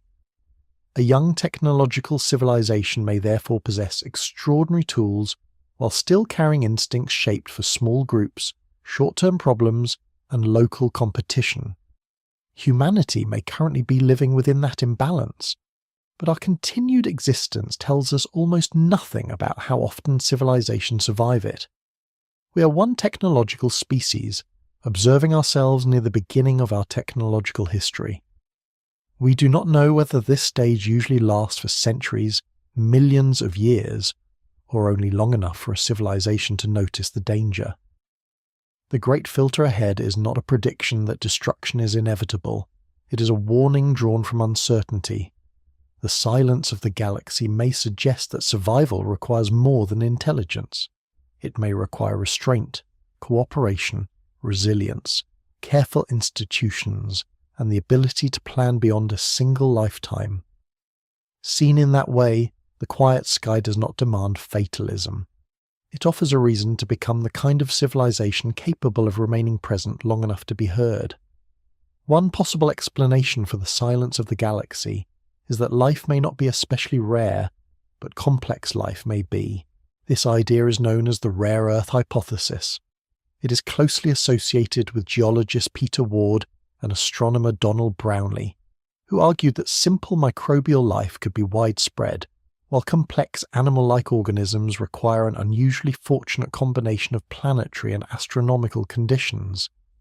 The hypothesis does not claim that Earth is the only living world. Instead, it suggests that the path from a habitable planet to a world containing large, complex, intelligent organisms may be much narrower than it first appears. A suitable star is one important part of that path. The star must remain stable for long enough to give life time to develop. Very massive stars burn through their fuel quickly and may survive for only millions of years. That is enough time for planets to form, but perhaps not enough for complex biology to evolve. Smaller stars live much longer, although some produce intense flares and energetic radiation, particularly when they're young. A star like the Sun offers a relatively long and stable period, during which planetary environments can change gradually. The planet must also orbit at a suitable distance. A world too close to its star may become extremely hot. Its oceans could evaporate, and a runaway greenhouse effect could produce conditions resembling those on Venus. A planet too far away may remain frozen. Liquid water might survive below the surface, but sunlight-driven ecosystems would face different limitations. The habitable zone describes the range of distances where surface liquid water could exist under suitable atmospheric conditions. It is a useful starting point, but it is not a guarantee of habitability. The atmosphere matters just as much as the orbit. It must retain enough heat to prevent permanent freezing without trapping so much that the surface becomes dangerously hot. It may also need to shield life from harmful radiation, transport heat around the planet, and maintain pressures that allow water to remain liquid. Long-term climate stability could depend on geology. Earth's plate tectonics continually moves and recycles sections of the crust. Volcanoes release carbon dioxide from the interior, while rain and chemical weathering gradually remove carbon dioxide from the atmosphere. Some of that carbon becomes locked into rocks and sediments. Plate tectonics eventually carries this material into the planet's interior, where volcanic activity can return it to the atmosphere. This process forms part of the long-term carbon cycle. Because carbon dioxide is an important greenhouse gas, the carbon cycle may help regulate Earth's temperature across hundreds of millions of years. A warmer climate can increase weathering, which removes more carbon dioxide and produces a cooling effect. A cooler climate can reduce weathering, allowing volcanic carbon dioxide to accumulate. The system is not perfect, and Earth has experienced severe climate changes, including periods of extensive global ice. Even so, geological recycling may have helped prevent the planet from remaining permanently frozen or overheated. Scientists do not yet know whether plate tectonics is essential for complex life. Another planet might regulate its climate through different geological processes. It might possess moving crust, intermittent tectonic activity, or an entirely unfamiliar relationship between its surface and interior. Earth's moon is another frequently discussed factor. The moon is unusually large compared with Earth. Its gravity produces strong tides, which may have influenced coastal habitats and early biological environments. The moon also affects Earth's rotation and helps limit changes in the tilt of its axis. A relatively stable axial tilt can support more predictable long-term seasons. Without the moon, Earth's tilt might vary more strongly over geological time, creating greater climate changes. However, computer models do not all agree on how severe those variations would be, and scientists cannot yet say that a large moon is required for complex life. The moon may have been helpful without being essential. Jupiter is often described as Earth's protective shield. Its immense gravity can capture comets, alter their orbits, or eject them from the solar system. This has encouraged the idea that Jupiter reduced the number of dangerous impacts reaching Earth. The true picture is more complicated. Jupiter can remove some objects, but its gravity can also redirect asteroids and comets toward the inner solar system. Depending on the original orbit of an object, Jupiter may reduce or increase the danger. It is therefore not simply a large and considerate guardian standing at the edge of the neighbourhood. Its gravitational influence is powerful, but not always protective. The rare Earth hypothesis includes many additional conditions. A planet must have enough mass to retain an atmosphere, but excessive mass could produce crushing pressures or a deep envelope of hydrogen and helium. A magnetic field may help protect an atmosphere from charged particles released by the host star, although planets without strong global magnetic fields can sometimes retain substantial atmospheres. The balance between oceans and continents may matter. Oceans regulate temperature and provide stable environments, while exposed land supports weathering and creates varied ecological settings. Too much water could bury the rocky crust beneath a deep global ocean. Too little could limit biological activity. Complex animal life on Earth also depends heavily on atmospheric oxygen. For much of the planet's history, oxygen levels were far lower than they are today. Large active organisms became possible only after photosynthetic life transformed the atmosphere and oceans. The wider galactic environment may influence habitability as well. A planetary system located too close to the galactic centre might experience more nearby supernovae, stronger radiation, and greater gravitational disturbance. A system much farther out may contain fewer heavy elements from which rocky planets can form. This has led to the idea of a galactic habitable zone, although its exact boundaries remain uncertain. Orbital stability, nearby stars, asteroid populations, the chemistry of the planet, the behaviour of the host star, and the timing of major evolutionary events may all contribute. When these factors are combined, Earth can appear like the result of an exceptionally fortunate arrangement. There is, however, an important danger in reasoning backward from our own planet. Earth is the only inhabited world we know, so every feature of Earth may seem important simply because it is present here. We have a large moon, plate tectonics, continents, oceans, a magnetic field, and Jupiter nearby. It is tempting to declare all of them essential, but this would be like examining one successful garden and concluding that every garden in the universe must contain exactly the same soil, rainfall, insects, and number of slightly judgmental pigeons. Complex life elsewhere may follow a different path. It could develop on a world with no large moon, beneath a global ocean, around a smaller star, or with a different atmospheric chemistry. Its biology might use unfamiliar molecules, or thrive under pressures and temperatures that would be hostile to humans. The rare Earth hypothesis is therefore not proof that Earth's arrangement is uniquely capable of supporting complex life. Its value lies in challenging the easy assumption that a planet located in the habitable zone will naturally develop animals, intelligence, and technology. Microbial life may require only chemistry, energy, and time. Complex life may demand a much longer list of conditions, maintained in the right balance for billions of years. If that list is unusually difficult to complete, then the galaxy may contain many living worlds while remaining almost entirely silent. The silence of the galaxy may not mean that technological life is almost impossible. It may simply mean that humanity has arrived unusually early.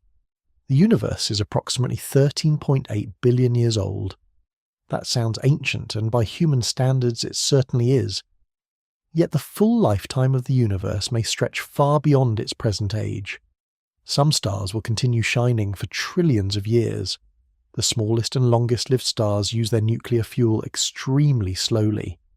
While a star like the Sun remains stable for roughly 10 billion years, a very low-mass red dwarf may continue producing light for thousands of times longer. From this wider perspective, the universe may still be near the beginning of its life-producing era. The first stars were not accompanied by immediately habitable planets. Soon after the Big Bang, the universe contained mostly hydrogen and helium, along with very small quantities of a few lighter elements: carbon, oxygen, silicon, iron, and many other elements needed for rocky planets and complex chemistry did not yet exist in useful amounts. Those elements were manufactured inside stars. Nuclear fusion in stellar cores gradually built heavier atomic nuclei. When massive stars reached the ends of their lives, they returned newly formed material to space through stellar winds and supernova explosions. Later generations of stars formed from gas enriched by the remains of earlier ones. Their surrounding disks contained more of the solid material required to produce rocky planets, moons, oceans, atmospheres, and living chemistry. The universe therefore needed time before worlds resembling Earth could become common. Biological opportunity emerged gradually. Galaxies had to assemble. Stars had to form, live, and die. Heavy elements had to spread through interstellar space. New stars then had to gather that enriched material into planetary systems. The oldest rocky planets may have appeared billions of years before Earth, but they were not present at the beginning of cosmic history. This raises an important possibility. Perhaps humanity is early not compared with every planet that has ever existed, but compared with the enormous number of habitable worlds that may appear in the distant future. Astrophysicists Abraham Loeb, Rafael Batista, and David Sloan examined this question by estimating when life is most likely to arise over the full lifetimes of different kinds of stars. Their research suggested that if planets around low-mass red dwarf stars can remain habitable, then the greatest opportunity for life may lie trillions of years ahead. Red dwarfs are the most common stars in the Milky Way. They are smaller, cooler, and dimmer than the Sun. Because they consume their fuel so slowly, they can remain active for extraordinarily long periods. A planet orbiting one of these stars could, in principle, have far more time for life to begin and evolve than Earth has had around the Sun. This gives red dwarf systems an obvious advantage. Time is one of the most important ingredients in the development of complex life. Earth required billions of years to move from its earliest organisms to animals, intelligence, and technological civilization. A stable planet around a red dwarf might possess not merely billions of years, but hundreds of billions or even trillions. However, long stellar life does not automatically produce good living conditions. A red dwarf is faint, so a planet must orbit close to the star to receive enough warmth for liquid water. At such a short distance, the planet may become tidally locked. One side may continually face the star while the other remains in darkness. Tidal locking is not necessarily fatal to habitability. A sufficiently thick atmosphere or deep ocean might transport heat between the day side and the night side, preventing either region from becoming completely extreme. The greater concern may be stellar activity. Young red dwarfs can produce powerful flares and bursts of high-energy radiation. They may also release streams of charged particles capable of affecting or eroding nearby planetary atmospheres. Because the habitable zone lies so close to the star, planets receive this activity at much shorter distances than Earth receives solar storms from the Sun. Red dwarfs can remain highly active for long periods. A planet may therefore spend hundreds of millions or even billions of years being exposed to intense radiation before its star becomes calmer. An atmosphere might survive if it is sufficiently thick, regularly replenished by volcanic activity, or protected by other planetary processes. Water could also remain beneath the surface, even if conditions above become harsh. At present, scientists do not know whether red dwarf systems are usually hostile, occasionally habitable, or some of the best long-term homes for life in the universe. That uncertainty is crucial. If planets around red dwarfs commonly support life, then most biological history may still lie in the future. Humanity would belong to one of the early generations of technological species, appearing before the universe reaches its most productive era. The galaxy might be quiet because very few civilizations have yet had time to arrive. This possibility weakens the Fermi paradox, but it does not remove it entirely. Even if humanity is early compared with the trillions of years ahead, many stars and planets in the Milky Way are already much older than the solar system.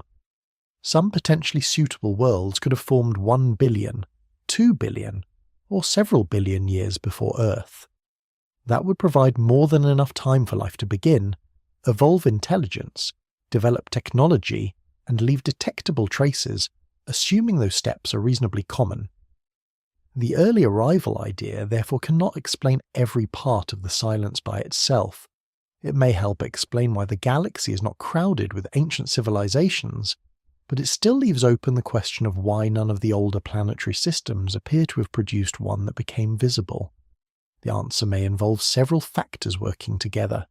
Humanity could be relatively early, while life is also uncommon.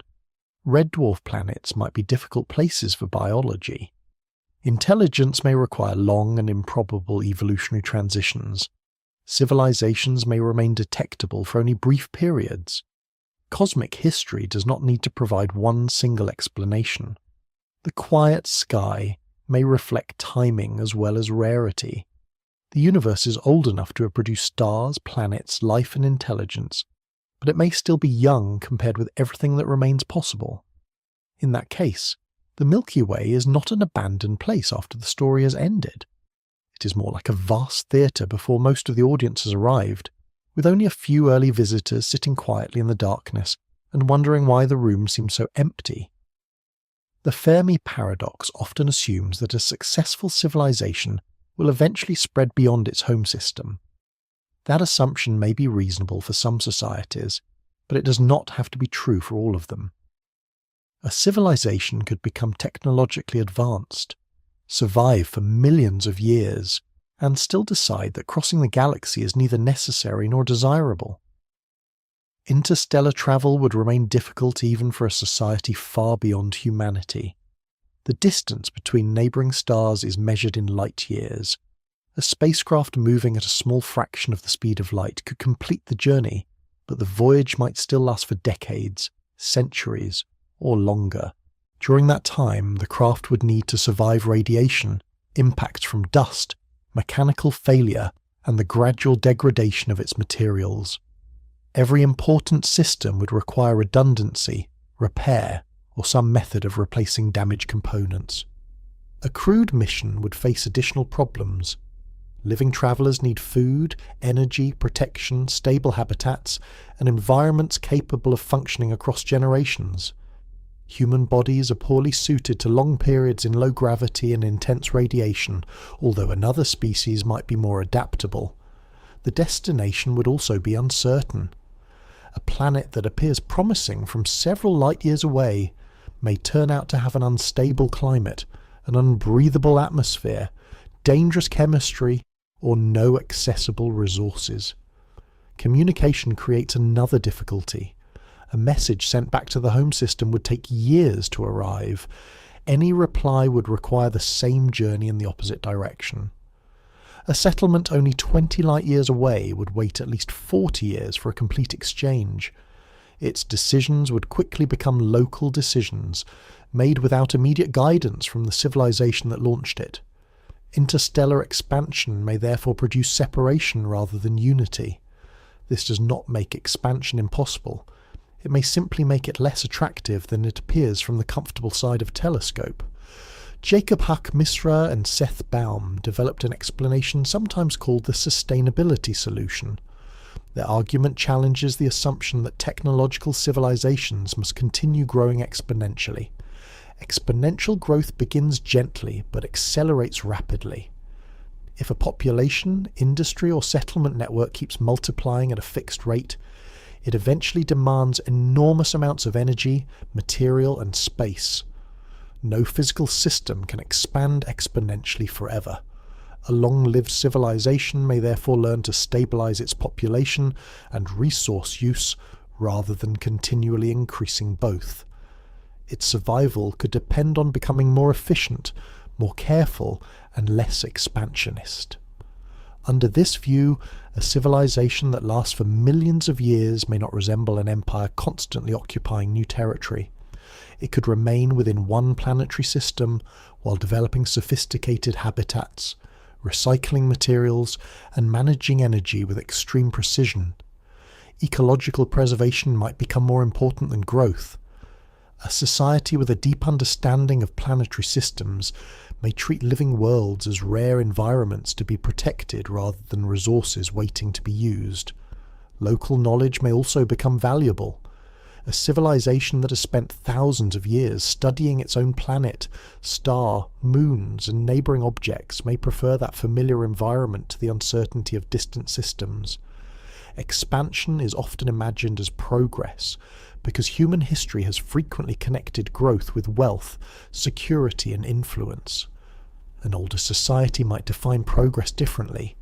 It may value stability, cultural continuity, scientific understanding, or quality of experience rather than the number of worlds it occupies. Virtual environments could reduce the pressure to expand physically. If minds can experience rich artificial worlds, the available space inside computation might matter more than the amount of land on distant planets. Compact computing systems could contain enormous libraries, simulated environments, and perhaps conscious digital beings while occupying only a small physical region. A civilization might therefore become more inwardly complex while becoming less visible from outside. Post-biological societies are sometimes discussed in this context.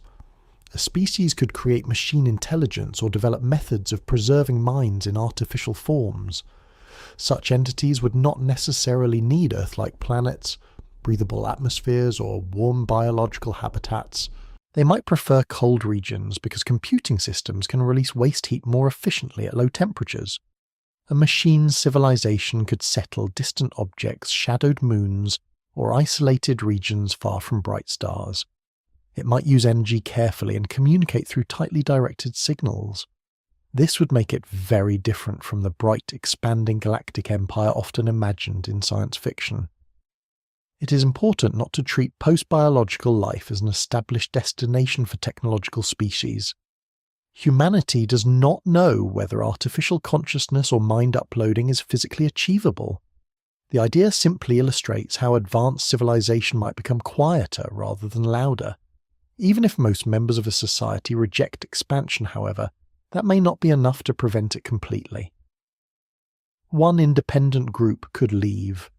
A religious movement, scientific organization, political faction, commercial project, machine system, or adventurous community might decide to travel despite the preferences of the wider population. Once a distant settlement becomes independent, its descendants may make different choices. A civilization does not need a single coordinated plan lasting millions of years. It may spread through repeated acts by small groups that value exploration, isolation, survival, or simple curiosity. This makes total restraint difficult. A society might oppose expansion for 10,000 years, only for one later generation to change its mind. A self-directed machine could continue travelling after the culture that created it had disappeared. The galaxy may therefore contain both expansionist and non-expansionist societies, along with every uncertain arrangement between them. Modern simulations sometimes describe a related possibility known as the aurora effect. Jonathan Carroll Nellenbach, Adam Frank, Jason Wright, and Caleb Scharf modelled settlement in a galaxy where stars move. Spacecraft travel slowly, and long pauses can occur between expeditions. Their results showed that expansion can become widespread without reaching every system. Some stars are visited repeatedly. Others remain untouched because they are poorly positioned, unattractive, or simply missed by the moving front of settlement. The motion of stars creates changing opportunities. Two systems that are far apart today may pass closer together in the future. A settlement may expand during one period and become isolated during another. This produces a galaxy that is neither completely empty nor completely occupied. Earth could exist within one of the unvisited regions. A civilization may also expand only briefly. It might establish a few settlements, then stop. Those settlements could become independent, lose contact, or develop cultures that no longer resemble the original society. Some branches might collapse. Others could abandon technology, turn inward, or disappear. Their machines may continue operating after their creators are gone, or their descendants may become so different that speaking of one civilization no longer makes much sense. An expansion that began as a unified project could gradually become a scattered collection of unrelated societies. From Earth, such a galaxy might still appear quiet. The most active regions could be distant. The nearest settlements might use little energy, communicate rarely, or have no interest in crossing the remaining space. The silence of the Milky Way therefore does not require every civilization to fail. Some may succeed in ways that do not involve filling the galaxy. They may become stable rather than expansive, efficient rather than conspicuous, and deeply intelligent without becoming territorially ambitious. The quiet sky may contain cultures whose futures are less dramatic than the ones humanity often imagines, but no less advanced for being content to remain close to home. One of the more unsettling explanations for the silence of the galaxy begins with the possibility that silence is not accidental. Perhaps advanced civilizations remain quiet because being noticed is dangerous. This idea is commonly known as the dark forest. It is not an established scientific theory, and there is no evidence that hidden extraterrestrial societies are watching one another from the darkness. It is better understood as a thought experiment about uncertainty, fear, and the risks of contact across enormous distances. The name was popularized by Chinese science fiction author Liu Cixin in his novel The Dark Forest. In the story, the universe resembles a dark forest filled with armed hunters. Each hunter moves carefully, avoids making noise, and cannot safely assume that anyone else is friendly. Related concerns appeared long before the novel. Scientists and writers had already considered whether broadcasting humanity's location might attract attention from societies whose intentions could not be known. The central argument begins with a basic problem. Two civilizations separated by many light years cannot communicate quickly. Suppose one society detects a signal from a planet 100 light years away. The signal reveals that a technological civilization existed there 100 years earlier. A reply would take another 100 years to arrive. Any response to that reply would require another century. During those intervals, governments may change, technologies may advance, cultures may disappear, and entirely new forms of intelligence may emerge. The civilization that sent the first friendly message might not be the civilization that receives the answer. This makes trust extremely difficult. Even if both societies prefer peace, neither can be completely certain about the other. They do not know one another's history, values, internal conflicts, or future development. A harmless civilization today could become more powerful and aggressive centuries later. A society that appears weak may already possess technologies that are invisible from a distance. Revealing a planet's location could therefore create an irreversible risk. Once information begins traveling through space, it cannot be recalled. This resembles problems studied in game theory, where individuals or groups must make decisions without knowing exactly what others will do. Two societies might both benefit from cooperation. Yet, if the cost of misplaced trust is destruction, each may decide that caution is safer. The problem becomes more severe when information is incomplete. One civilization cannot inspect another closely, confirm every promise, or observe how its decisions are made. Messages can communicate intentions, but they cannot guarantee future behavior. In a dark forest scenario, remaining silent becomes a survival strategy. An advanced civilization might minimize radio leakage so that its ordinary communications do not escape into space. It could use cables, local networks, or narrowly focused beams rather than broadcasting in every direction. Powerful messages might be aimed only at known and trusted destinations. Industrial activity could also be concealed. A society might avoid creating obvious megastructures, limit visible alterations to its star system, or release waste heat at temperatures that blend into the natural background. Its spacecraft could travel quietly, and its settlements might be placed underground, beneath oceans, or on dark objects far from bright stars. This would make even a highly advanced civilization difficult to detect. The idea offers a simple explanation for the Great Silence. The galaxy is quiet because every society capable of revealing itself has learned not to. Yet the argument carries several major weaknesses. The first is the assumption that attacking another civilization would be physically possible or worthwhile. Interstellar distances are immense. Even a weapon moving close to the speed of a light could take decades or centuries to reach its target. During that journey, the target might detect the attack, move important infrastructure, develop new defenses, or spread to other planetary systems. Destroying an entire civilization may be far more difficult than the dark forest idea sometimes assumes. Resources provide another problem. A distant planetary system contains matter and energy, but so do countless uninhabited stars, planets, moons, comets, and asteroids. Travelling across light years to seize an inhabited system would make little sense if empty systems were easier and safer to use. A civilization advanced enough to cross interstellar space might have little need to fight over ordinary minerals.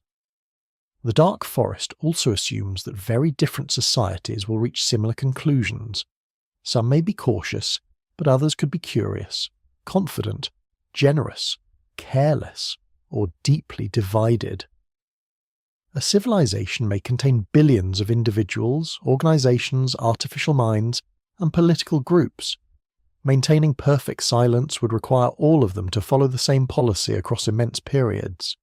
One scientist, independent colony, automated probe, or enthusiastic amateur with access to a powerful transmitter could reveal the civilization's presence. A completely silent galaxy would therefore require nearly universal restraint. The silence would need to continue not merely for years, but for thousands or millions of years.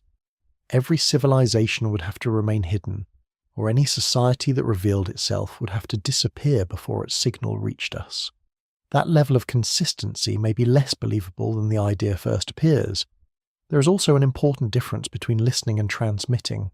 Searching the sky for extraterrestrial signals does not announce humanity's location in any meaningful new way. Earth already affects its surroundings through reflected sunlight, atmospheric chemistry, radar, and radio emissions, although most ordinary leakage becomes extremely weak across interstellar distances. Deliberately transmitting a powerful message is different.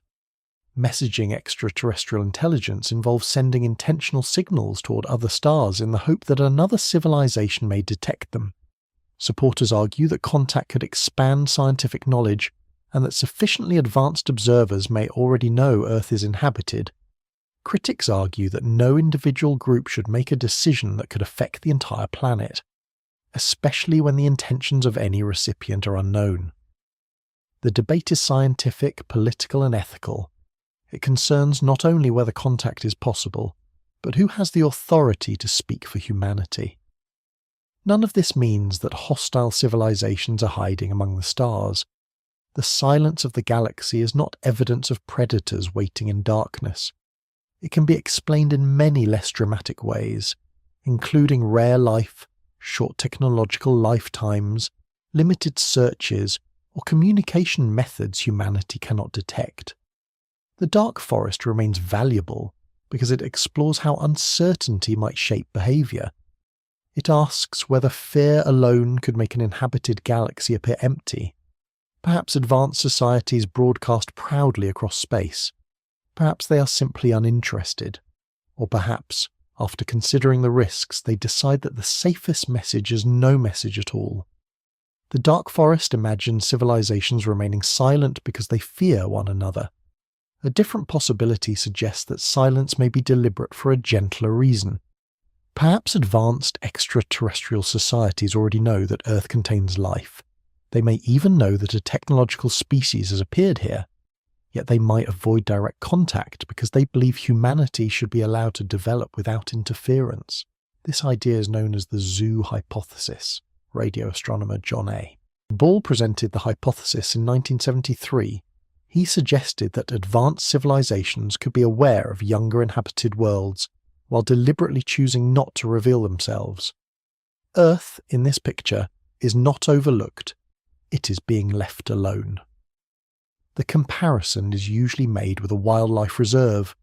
Scientists can observe animals from a distance while limiting their influence on natural behaviour. The animals are not necessarily aware of the observers, even when cameras, tracking devices or researchers are nearby. A similar principle can apply to protected human cultures. Contact with a technologically dominant outside society can transform language, health, religion, economics, and political organisation. Even well-intentioned interference may cause permanent damage. An advanced civilization might therefore decide that communication with a young technological species would alter its development too severely. A confirmed message from another world would immediately change humanity's understanding of life, intelligence, religion, philosophy, science, and its place in the universe. The effect would be impossible to reverse. Extraterrestrial observers might consider silence the more responsible choice. This resembles the non-interference rules often imagined in science fiction, where advanced societies avoid contacting worlds that have not reached a particular stage of development. Perhaps contact is permitted only after a civilization can travel between stars. The threshold might instead involve detecting another civilization independently, establishing settlements beyond the home planet, achieving long-term political stability, or demonstrating that powerful technology can be managed without destroying the environment or everyone nearby. Humanity may simply not have passed the entrance examination, and the results may be taking rather a long time to arrive. Several related ideas extend the zoo hypothesis. The interdict hypothesis proposes that contact is actively forbidden. One civilization, or a larger association of civilizations, may enforce a rule preventing interference with developing worlds. Under this version, extraterrestrial societies are not merely choosing silence independently, they are following a shared prohibition. The laboratory hypothesis imagines Earth as a controlled environment used for scientific observation. Humanity might be studied as an example of biological evolution, cultural development, or technological emergence. This idea quickly becomes difficult to test. Almost any absence of evidence can be explained by claiming that the observers are especially good at hiding, which makes the proposal flexible but scientifically weak. The planetarium hypothesis goes further. It suggests that an advanced civilization could manipulate the information reaching humanity, creating a misleading picture of an empty universe. In its most extreme form, nearby astronomical observations might be altered or filtered so that signs of extraterrestrial technology remain invisible. Such a project would require capabilities far beyond anything humanity possesses. It would also raise an awkward question concerning why anyone would spend extraordinary amounts of energy maintaining a galactic illusion for the benefit of one species that only recently invented reliable plumbing. Less extreme forms are easier to imagine. A civilization thousands or millions of years ahead of humanity might not need to alter the sky. It could simply remain difficult to observe. Telescopes on Earth detect distant objects through the light and other radiation they release. A society that controls its radio emissions, limits waste heat, and avoids enormous visible structures may leave little for our instruments to notice. Observation from a distance could be comparatively easy. Earth's atmosphere already reveals chemical information about the planet. Oxygen, water vapour, methane, and seasonal changes can provide clues about biological activity. An advanced telescope could potentially study these signs from many light years away. Human technology also produces detectable effects. Radar transmissions, atmospheric pollutants, artificial illumination, and satellites may reveal that an industrial civilization has appeared, although detecting most of these signs across interstellar distances would require extremely capable instruments. Small automated probes could provide closer observation.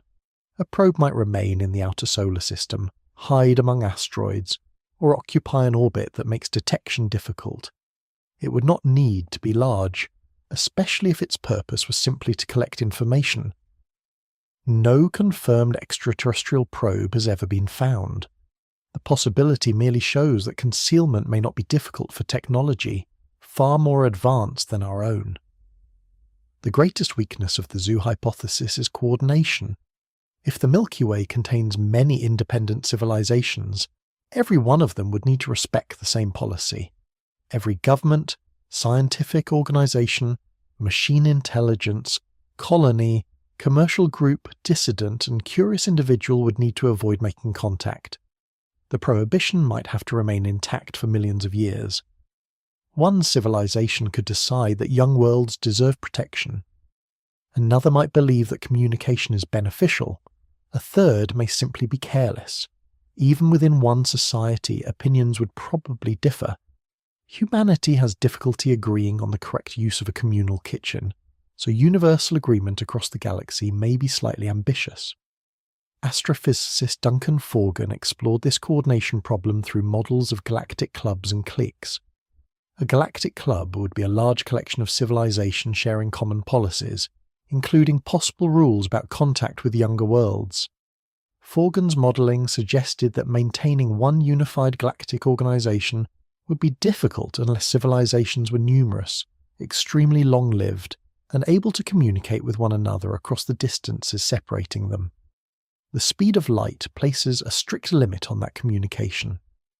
A decision made on one side of the galaxy may take tens of thousands of years to reach the other.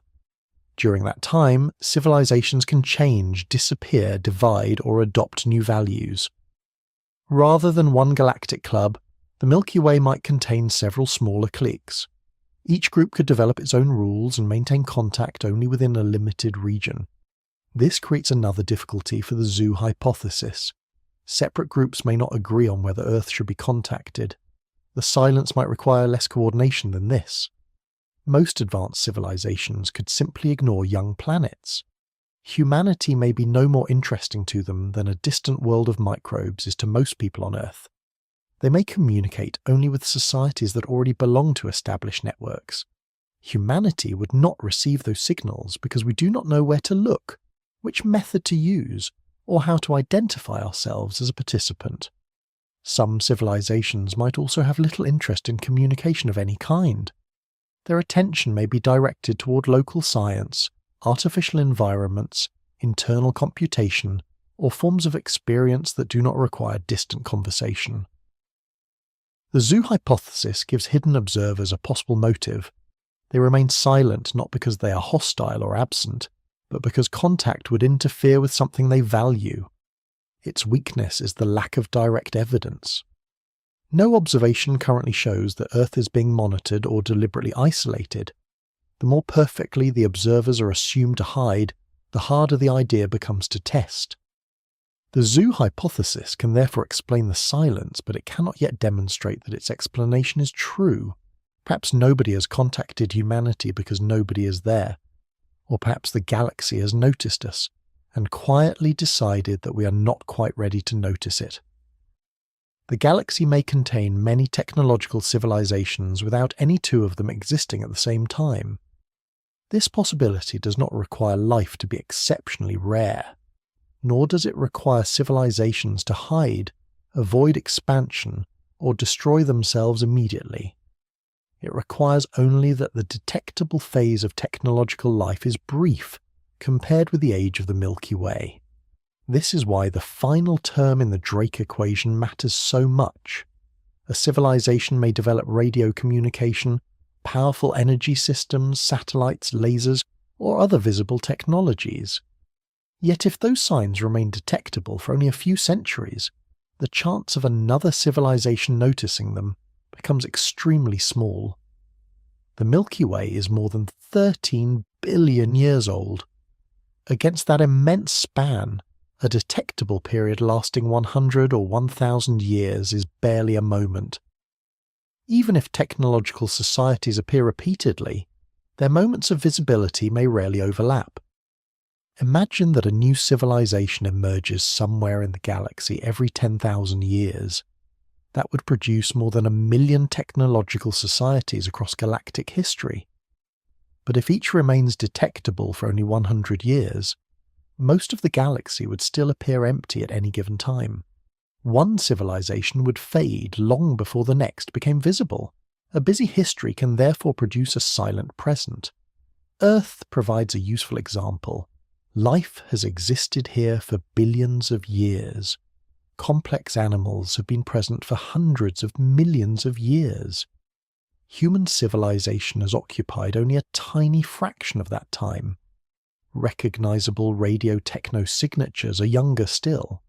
Humanity began producing powerful radio transmissions little more than a century ago. Before then, an observer studying Earth from another star might have detected atmospheric signs of life, but it would not have found radar, television broadcasts, or artificial satellites. Even our present radio visibility may not last in its familiar form. Early radio and television transmitters released relatively powerful signals across wide areas. Some of that energy escaped into space. Modern communications are increasingly digital, compressed, lower powered, and carefully directed. Information travels through fiber optic cables, short-range networks, satellites, and narrow beams, rather than being broadcast equally in every direction. A more advanced civilization could become quieter as its technology improves. Earth is surrounded by an expanding shell of radio emissions, sometimes called the terrestrial radiosphere. The earliest broadcasts have travelled outward for more than 100 light-years, passing thousands of nearby stars. This can create the impression that humanity has loudly announced itself across a large region of the galaxy. The reality is less dramatic. Ordinary radio leakage becomes weaker as it spreads. The same amount of energy is distributed across an ever-growing area, making the signal increasingly difficult to distinguish from natural background noise. A powerful and precisely aimed radar transmission might be detectable from a considerable distance with sufficiently sensitive equipment. A faint television broadcast leaking in every direction would be much harder to identify. Humanity's radiosphere is therefore not a clear bubble filled with easily heard programs. Any distant listener hoping to enjoy an old evening broadcast would require an impressively large antenna and a remarkable tolerance for static. Timing creates an even greater problem. A powerful extraterrestrial signal may have crossed the solar system millions of years ago, when no human existed to receive it. The signal would continue travelling onward, leaving no message behind unless it interacted with matter or was recorded by some instrument. Earth would simply have missed it. Another civilization may begin transmitting in the distant future. Its signal could reach the solar system long after humanity has disappeared, changed beyond recognition, or moved elsewhere. The two civilizations would occupy the same galaxy, but never share the same technological moment. Even when detectable periods overlap, conversation is painfully slow. A message sent from a planet 100 light-years away takes 100 years to reach Earth. If humanity replies immediately, the response requires another 100 years to return. A complete exchange therefore takes at least 200 years, even before allowing anyone time to interpret the signal, debate what it means, decide who should answer, and compose a message on behalf of an entire planet. The civilization that receives the reply may be very different from the one that sent the original greeting. Its language, institutions, technology, and values could all have changed. The senders themselves may no longer exist. Astronomer Amory Wandel developed a related idea known as the contact era model. The model considers the period after a young civilization begins producing detectable radio emissions. At first, those signals occupy only a small region around the home planet.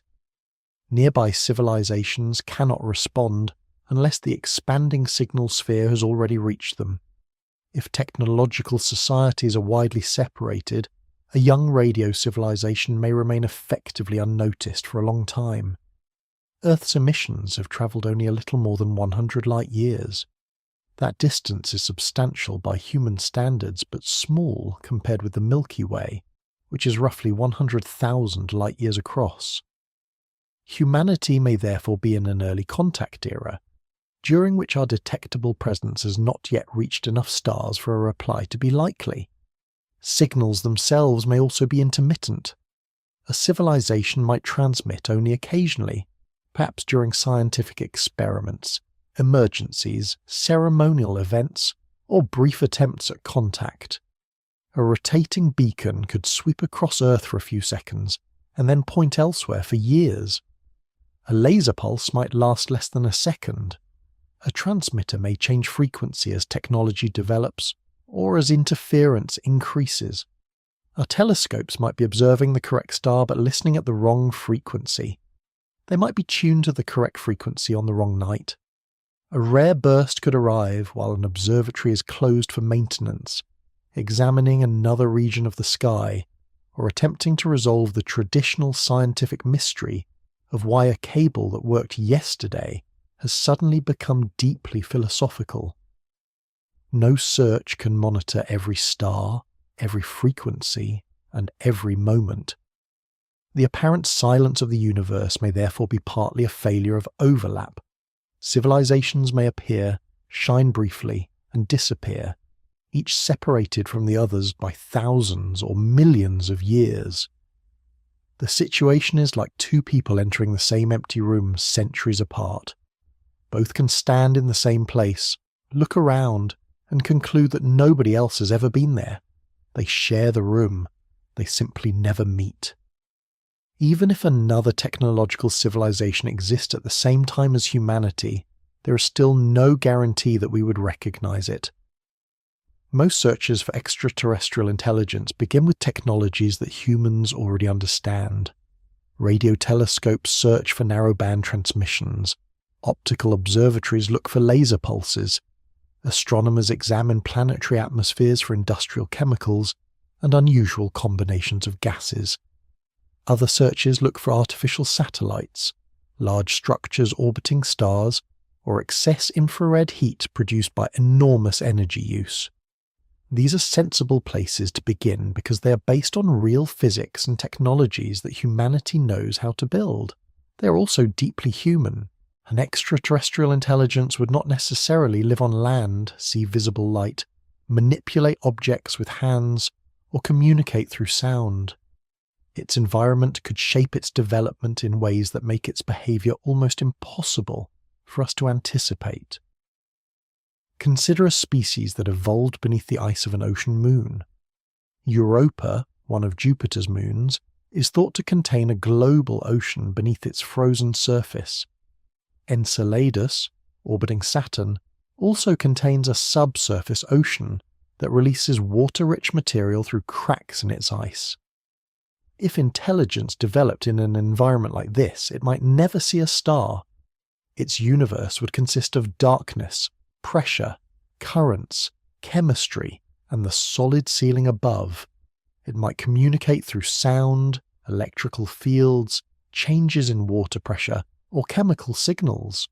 Such a species could become socially and intellectually complex while remaining unable to control fire.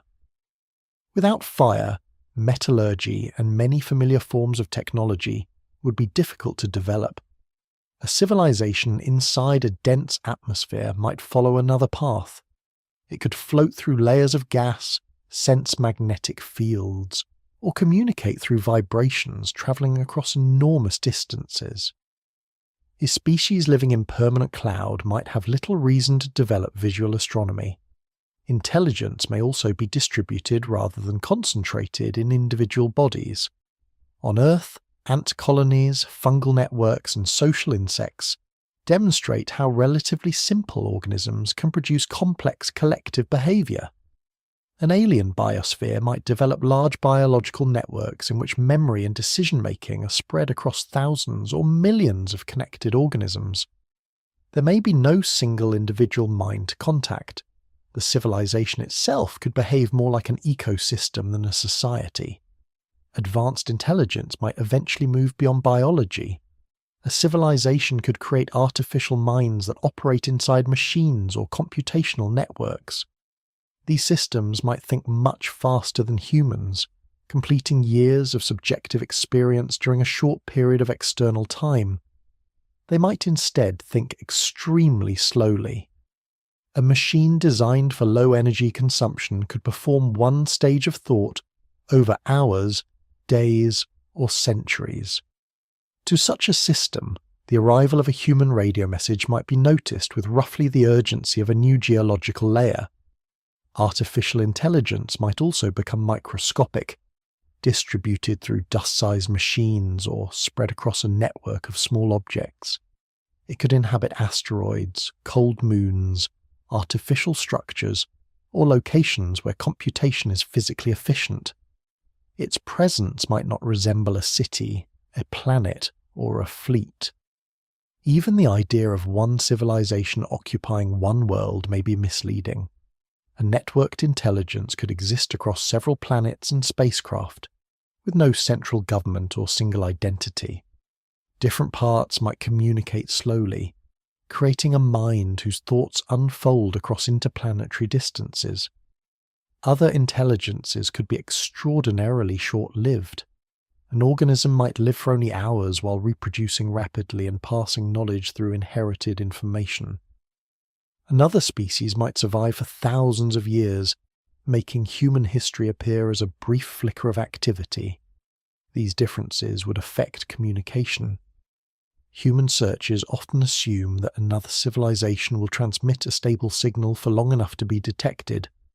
A species that experiences time differently may communicate in bursts lasting fractions of a second, or send messages separated by centuries.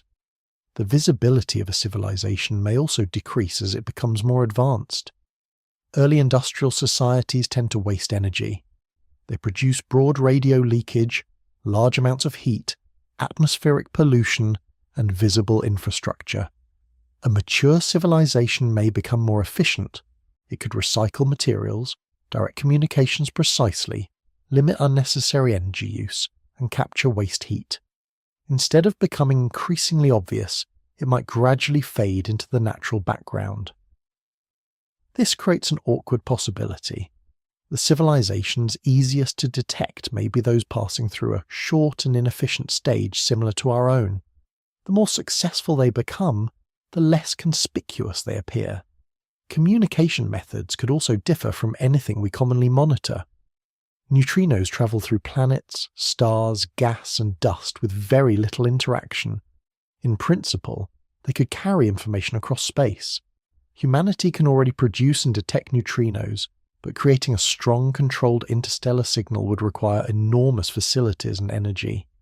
Gravitational waves might also carry information in principle. These ripples in space-time travel at the speed of light and pass through matter almost undisturbed. However, producing controlled gravitational waves strong enough to detect across interstellar distances would require manipulating extremely massive objects or using technology far beyond established engineering. Such ideas are physically interesting, but they should not be treated as likely merely because they are imaginable.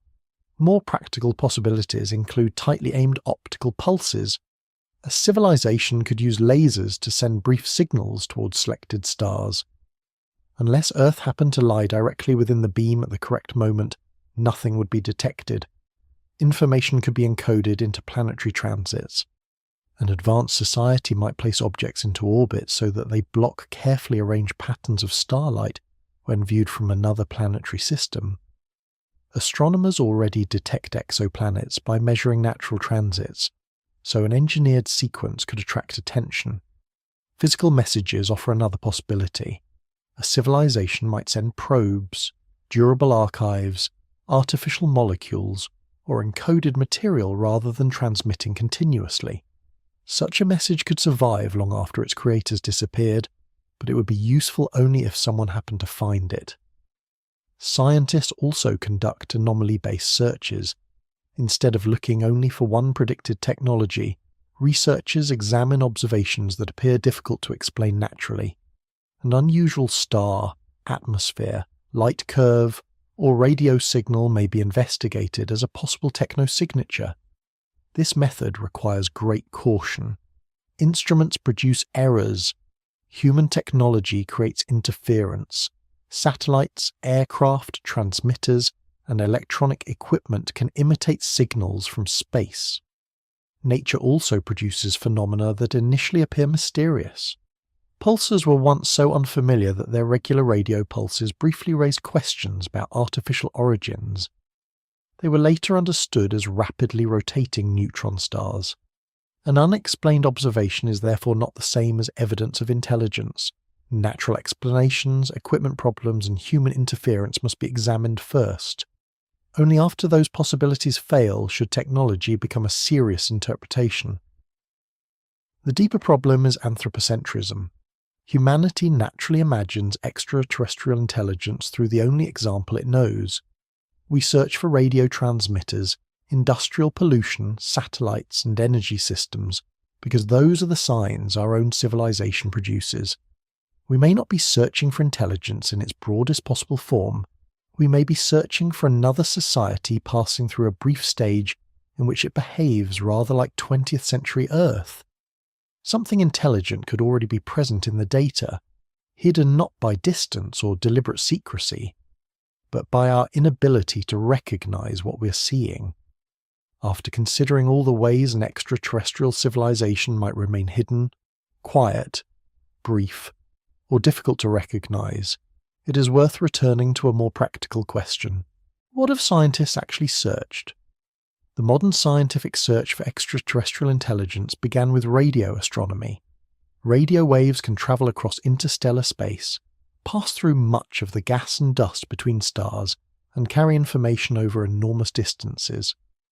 In 1959, physicists Giuseppe Cocconi and Philip Morrison published a proposal suggesting that humanity could search for artificial radio signals from nearby stars. They argued that another technological civilization might use frequencies associated with neutral hydrogen, the most abundant element in the universe, because those frequencies would be familiar to astronomers anywhere. Their proposal helped transform the search for extraterrestrial intelligence from a philosophical question into an observational program. The following year, astronomer Frank Drake carried out Project Ozma at the National Radio Astronomy Observatory in Green Bank, West Virginia. Using an 85-foot radio telescope, Drake listened toward the nearby stars Tau Ceti and Epsilon Eridani. He searched within a narrow range of radio frequencies for signals that might have been produced deliberately by technology. Project Ozma operated for only a few months and examined just 2 stars. It found no confirmed extraterrestrial transmission. Even so, it established the basic pattern that later searches would follow. Choose promising targets, monitor them carefully, identify unusual signals, and then test whether those signals came from space or from something much closer to home. The search gradually expanded. The Ohio State University Big Ear Telescope began long-running observations of the sky and became famous for detecting the unexplained WOW signal in 1977. The National Aeronautics and Space Administration later developed the High-Resolution Microwave Survey, which was designed to examine both selected nearby stars and broader areas of the sky. That program began observations in 1992, but lost government funding the following year. The targeted portion of the work continued privately as Project Phoenix under the SETI Institute. Project Phoenix examined hundreds of nearby star systems using large radio telescopes in several locations. It searched millions of radio channels looking for narrow signals that might be difficult to produce through ordinary astrophysical processes. The SETI Institute also helped develop the Allen Telescope Array in Northern California. Instead of relying on one enormous dish, the Allen Telescope Array uses many smaller antennas working together. This allows it to observe large areas of the sky and examine several targets or frequency ranges efficiently. At the University of California, Berkeley, researchers developed the Berkeley Search for Extraterrestrial Radio Emissions. Its projects used major observatories to collect large quantities of radio data and search them for unusual patterns. One of its best-known efforts was SETI at Home. Launched in 1999, SETI at Home allowed volunteers around the world to use spare processing power on their personal computers. Small pieces of telescope data were distributed across the network, analysed, and then returned to the project. Millions of people participated over the programme's lifetime. No extraterrestrial signal was confirmed, but the project demonstrated that a huge scientific computing task could be divided among ordinary home computers. Astronomer Jill Tarter played a central role in the development of modern searches for extraterrestrial intelligence. She worked on the National Aeronautics and Space Administration's observational programs, helped lead Project Phoenix, and became one of the most recognizable advocates for treating the search as a serious scientific discipline. Tarter emphasized that the absence of a detection should not be confused with evidence that no one exists. A search can produce a meaningful negative result only for the particular signals, locations, frequencies, powers, and times it is examined. In 2015, a much larger international effort called Breakthrough Listen was launched. Breakthrough Listen has used several major observatories, including the Green Bank Telescope in West Virginia, the Parkes Meriang Radio Telescope in Australia, and the Meerkat Array in South Africa.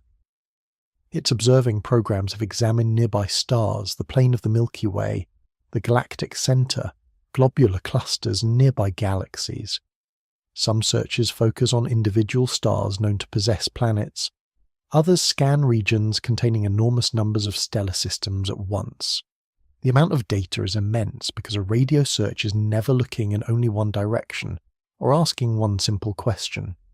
Researchers must choose a position in the sky and a distance range. They must decide how long to observe and which radio frequencies to examine. They must consider signal width, because a very narrow transmission may be more suggestive of technology than a broad natural source. They also look for repetition. A signal appearing regularly is easier to verify than one detected only once. Polarization may provide information about how the radio waves were produced. Estimated transmitter power determines how far away a source could be detected. Planetary motion creates another complication. A transmitter located on the surface of a rotating and orbiting planet would not remain perfectly fixed in frequency. Its motion would produce a gradual shift, similar to the change in pitch heard as a moving vehicle approaches and then recedes. Search software therefore looks for signals that drift across frequency at rates consistent with motion around another star. Most apparently interesting detections do not survive investigation. The greatest difficulty is radio frequency interference produced by human technology. Satellites, mobile communications, aircraft, radar systems, electrical equipment, and observatory hardware can all create signals that enter astronomical data. A transmission may appear narrow, structured, or unusually strong. It may even seem to come from the direction of a nearby star. Researchers must therefore compare observations made at different times and from different directions. A genuine astronomical signal should behave consistently with a distant source. Local interference often reappears in unrelated observations or changes when the telescope moves away from the target. A useful example is Breakthrough Listen Candidate 1. The signal was identified in data collected while the Parkes Meriang telescope was observing Proxima Centauri, the nearest star to the Sun. It appeared narrow in frequency and showed a drift that initially made it interesting. Because Proxima Centauri possesses known planets, the detection received careful attention. Researchers examined other observations and found signals with related characteristics. The combined evidence showed that the candidate was produced by local human technology rather than a transmitter near Proxima Centauri. The result was not a failed investigation. It demonstrated how verification is supposed to work. An unusual signal is not announced as extraterrestrial merely because no explanation is immediately available. It must survive repeated observation, comparison with other data, and attempts to identify interference. The true scale of the search was explored by astronomers Jason Wright, Shubham Kanodia, and Emily Lubar through the idea of the cosmic haystack. The haystack includes every possible location, frequency, observing time, signal strength, repetition pattern, and transmission method that a civilization might use. They compared the portions searched by humanity with taking roughly a hot tub or small swimming pool of water from all the oceans on Earth. The exact comparison depends on how the search space is defined, but the meaning is clear. More than 6 decades of organised searching is historically impressive. It represents generations of astronomers, engineers, computers, observatories, and careful investigations. Against the full scale of the Milky Way, however, the search remains extremely small. Humanity has not listened continuously to every star. We have not examined every frequency, signal type, power level, or moment. The silence found so far is real within the regions we have searched. But most of the cosmic haystack remains untouched. On the 15th of August 1977, the Ohio State University Radio Observatory was carrying out a routine survey of the sky.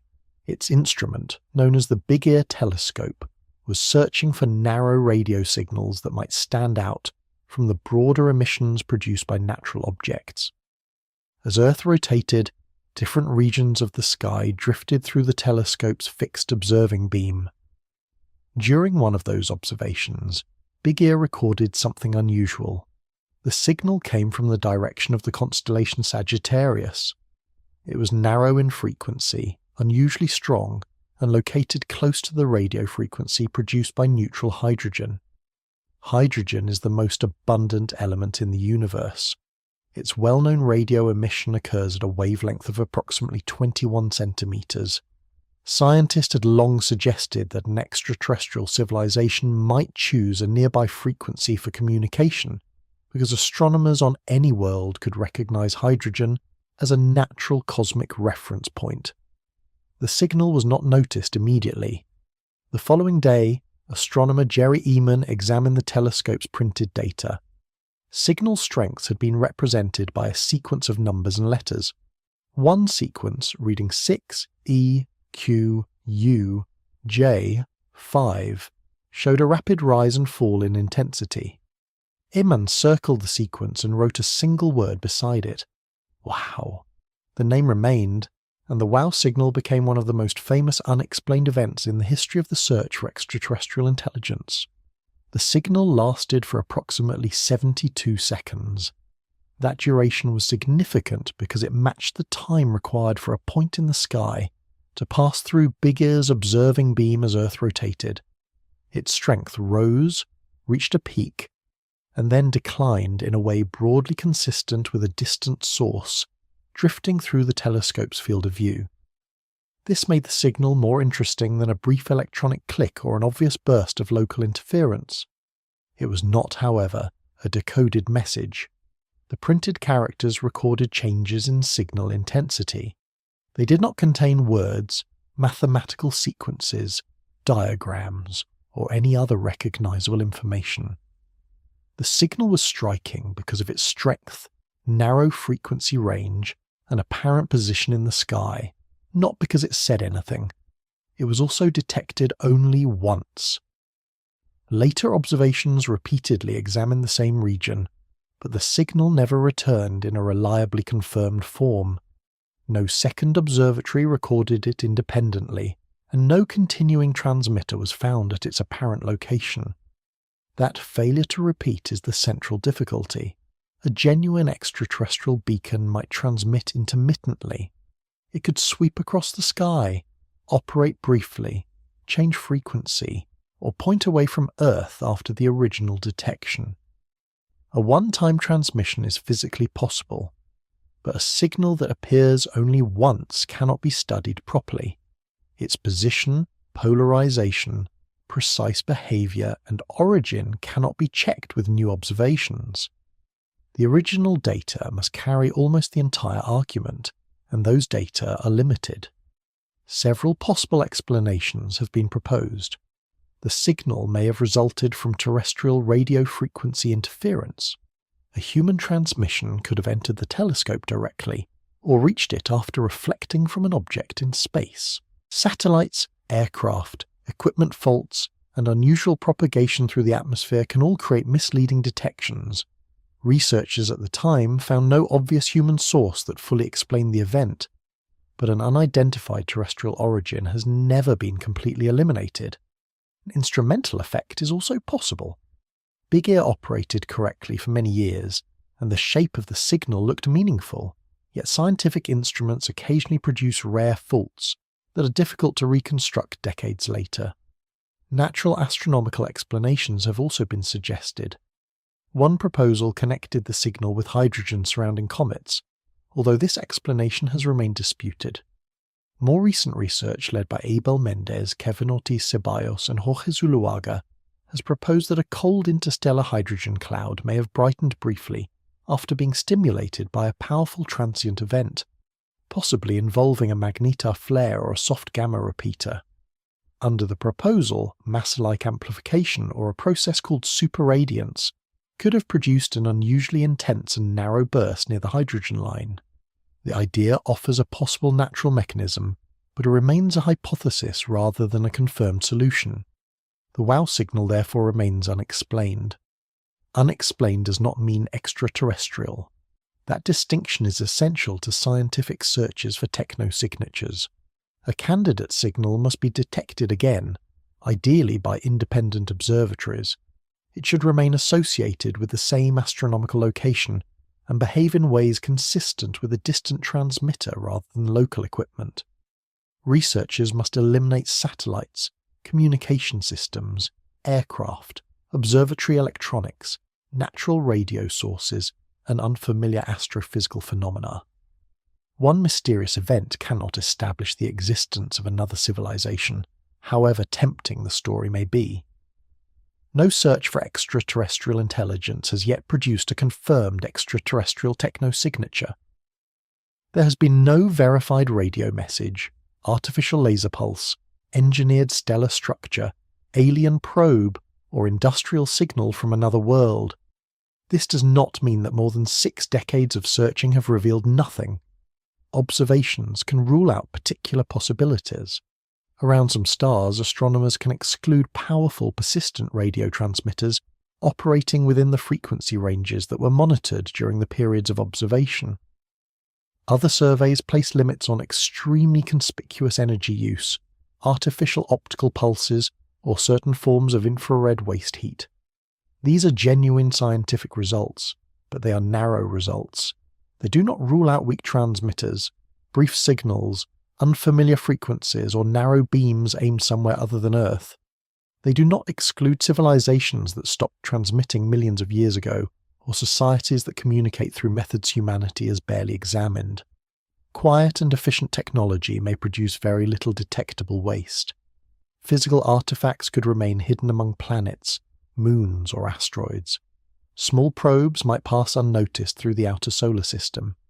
Intelligence may also exist beyond the stars and regions that have received careful attention. The search is continuing through the Allen Telescope Array, Breakthrough Listen, and instruments such as the Green Bank Telescope, the Parkes Murayang Telescope, and MEERKAT. Laser SETI is expanding searches for brief optical flashes across large portions of the sky. Future radio astronomy will provide still greater sensitivity.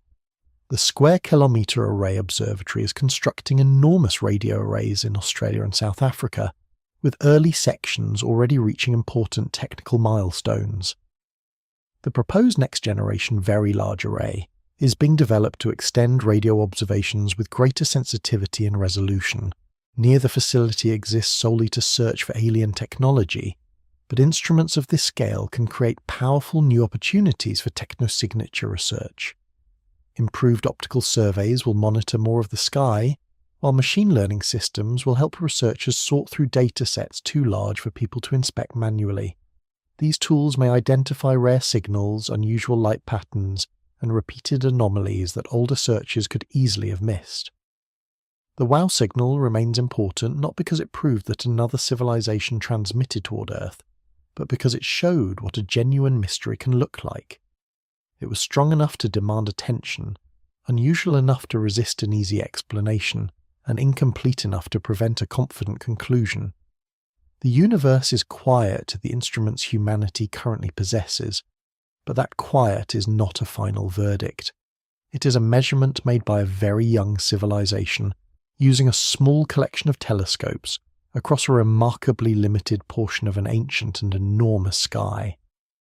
The universe appears quiet, but that does not mean astronomy has proved it empty.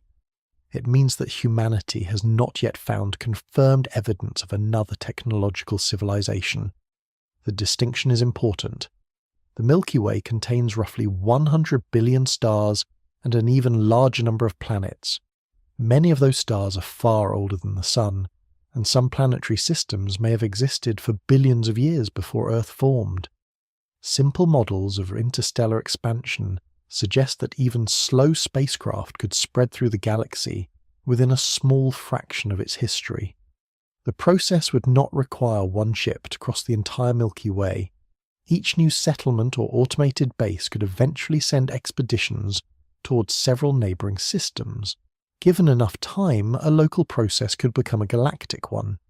And yet humanity sees no confirmed visitors, probes, artificial structures, or distant signals. That tension was captured by Enrico Fermi's famous lunchtime question: where is everybody? Fermi's question expresses the puzzle in its most direct form. If technological civilizations have had so much space and time in which to appear, why is their presence not obvious? Frank Drake approached the same mystery from another direction. The Drake equation separates the problem into a sequence of unknowns. How often do suitable stars form? How many possess planets? How many worlds can support life? How often does life begin, become complex, develop intelligence, produce detectable technology, and remain visible for long periods? Fermi asked why the evidence was absent. Drake asked how much evidence should reasonably exist. The difficulty is that many of the possible answers remain almost completely unknown. Perhaps suitable planets are less common than current surveys suggest. A world may be rocky and located within a habitable zone while still lacking the atmosphere, water, geology, or climate stability needed for life. Perhaps planets containing simple organisms are common, but complex cells are rare. The origin of eukaryotic cells through endosymbiosis may have been an unusually difficult biological transition. Multicellular organisms may appear only occasionally. Advanced nervous systems may be rarer still.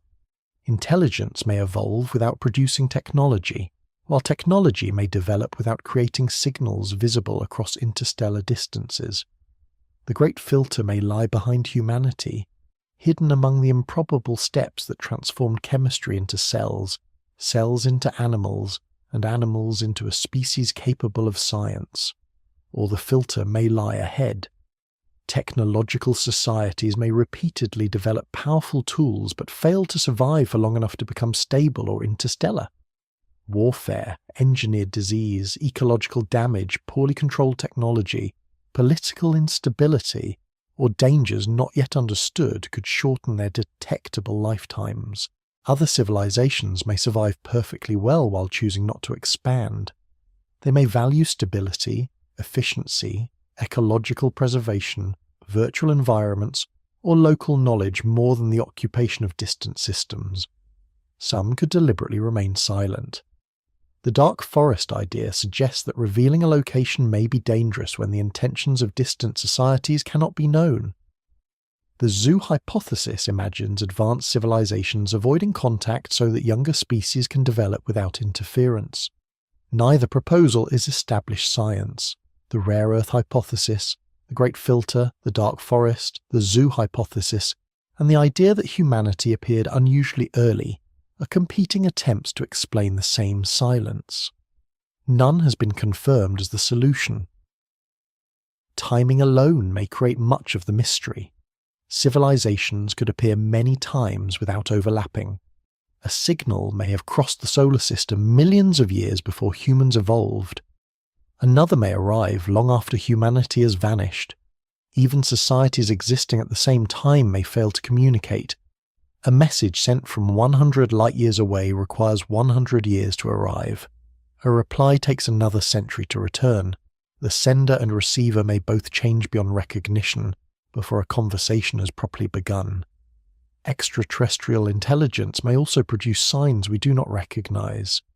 Human searches focus mainly on radio transmissions, optical pulses, industrial chemicals, artificial satellites, unusual waste heat, and large energy harvesting structures.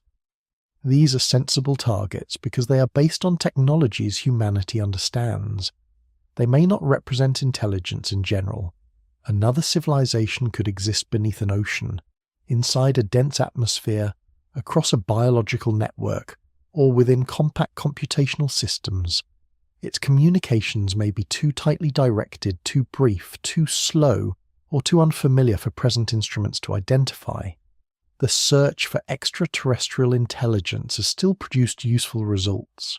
Scientists have ruled out certain powerful and persistent transmitters operating within particular frequency ranges around specific stars during limited periods of observation. But the cosmic haystack remains enormous.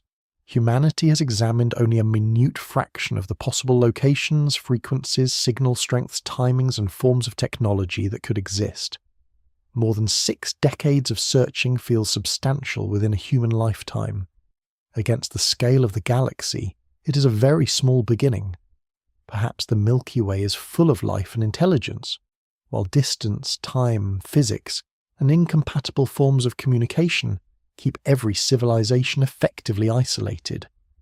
In that universe, countless minds may look upward and ask the same question, each unaware that others are doing the same. Or perhaps Earth is genuinely alone. If so, this planet would be the only known place where ordinary matter became alive, aware, curious, and capable of studying the universe that produced it. Neither possibility offers simple comfort.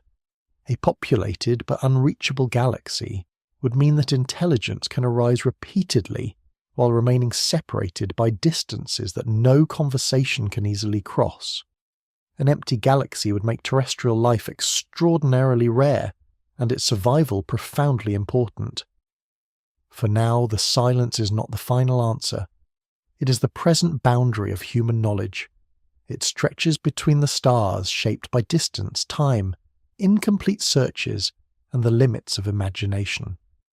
Beyond that boundary may be an empty galaxy, or it may contain a signal already travelling toward us, quietly crossing the darkness, carrying the possibility that one day the night sky will mean something entirely different.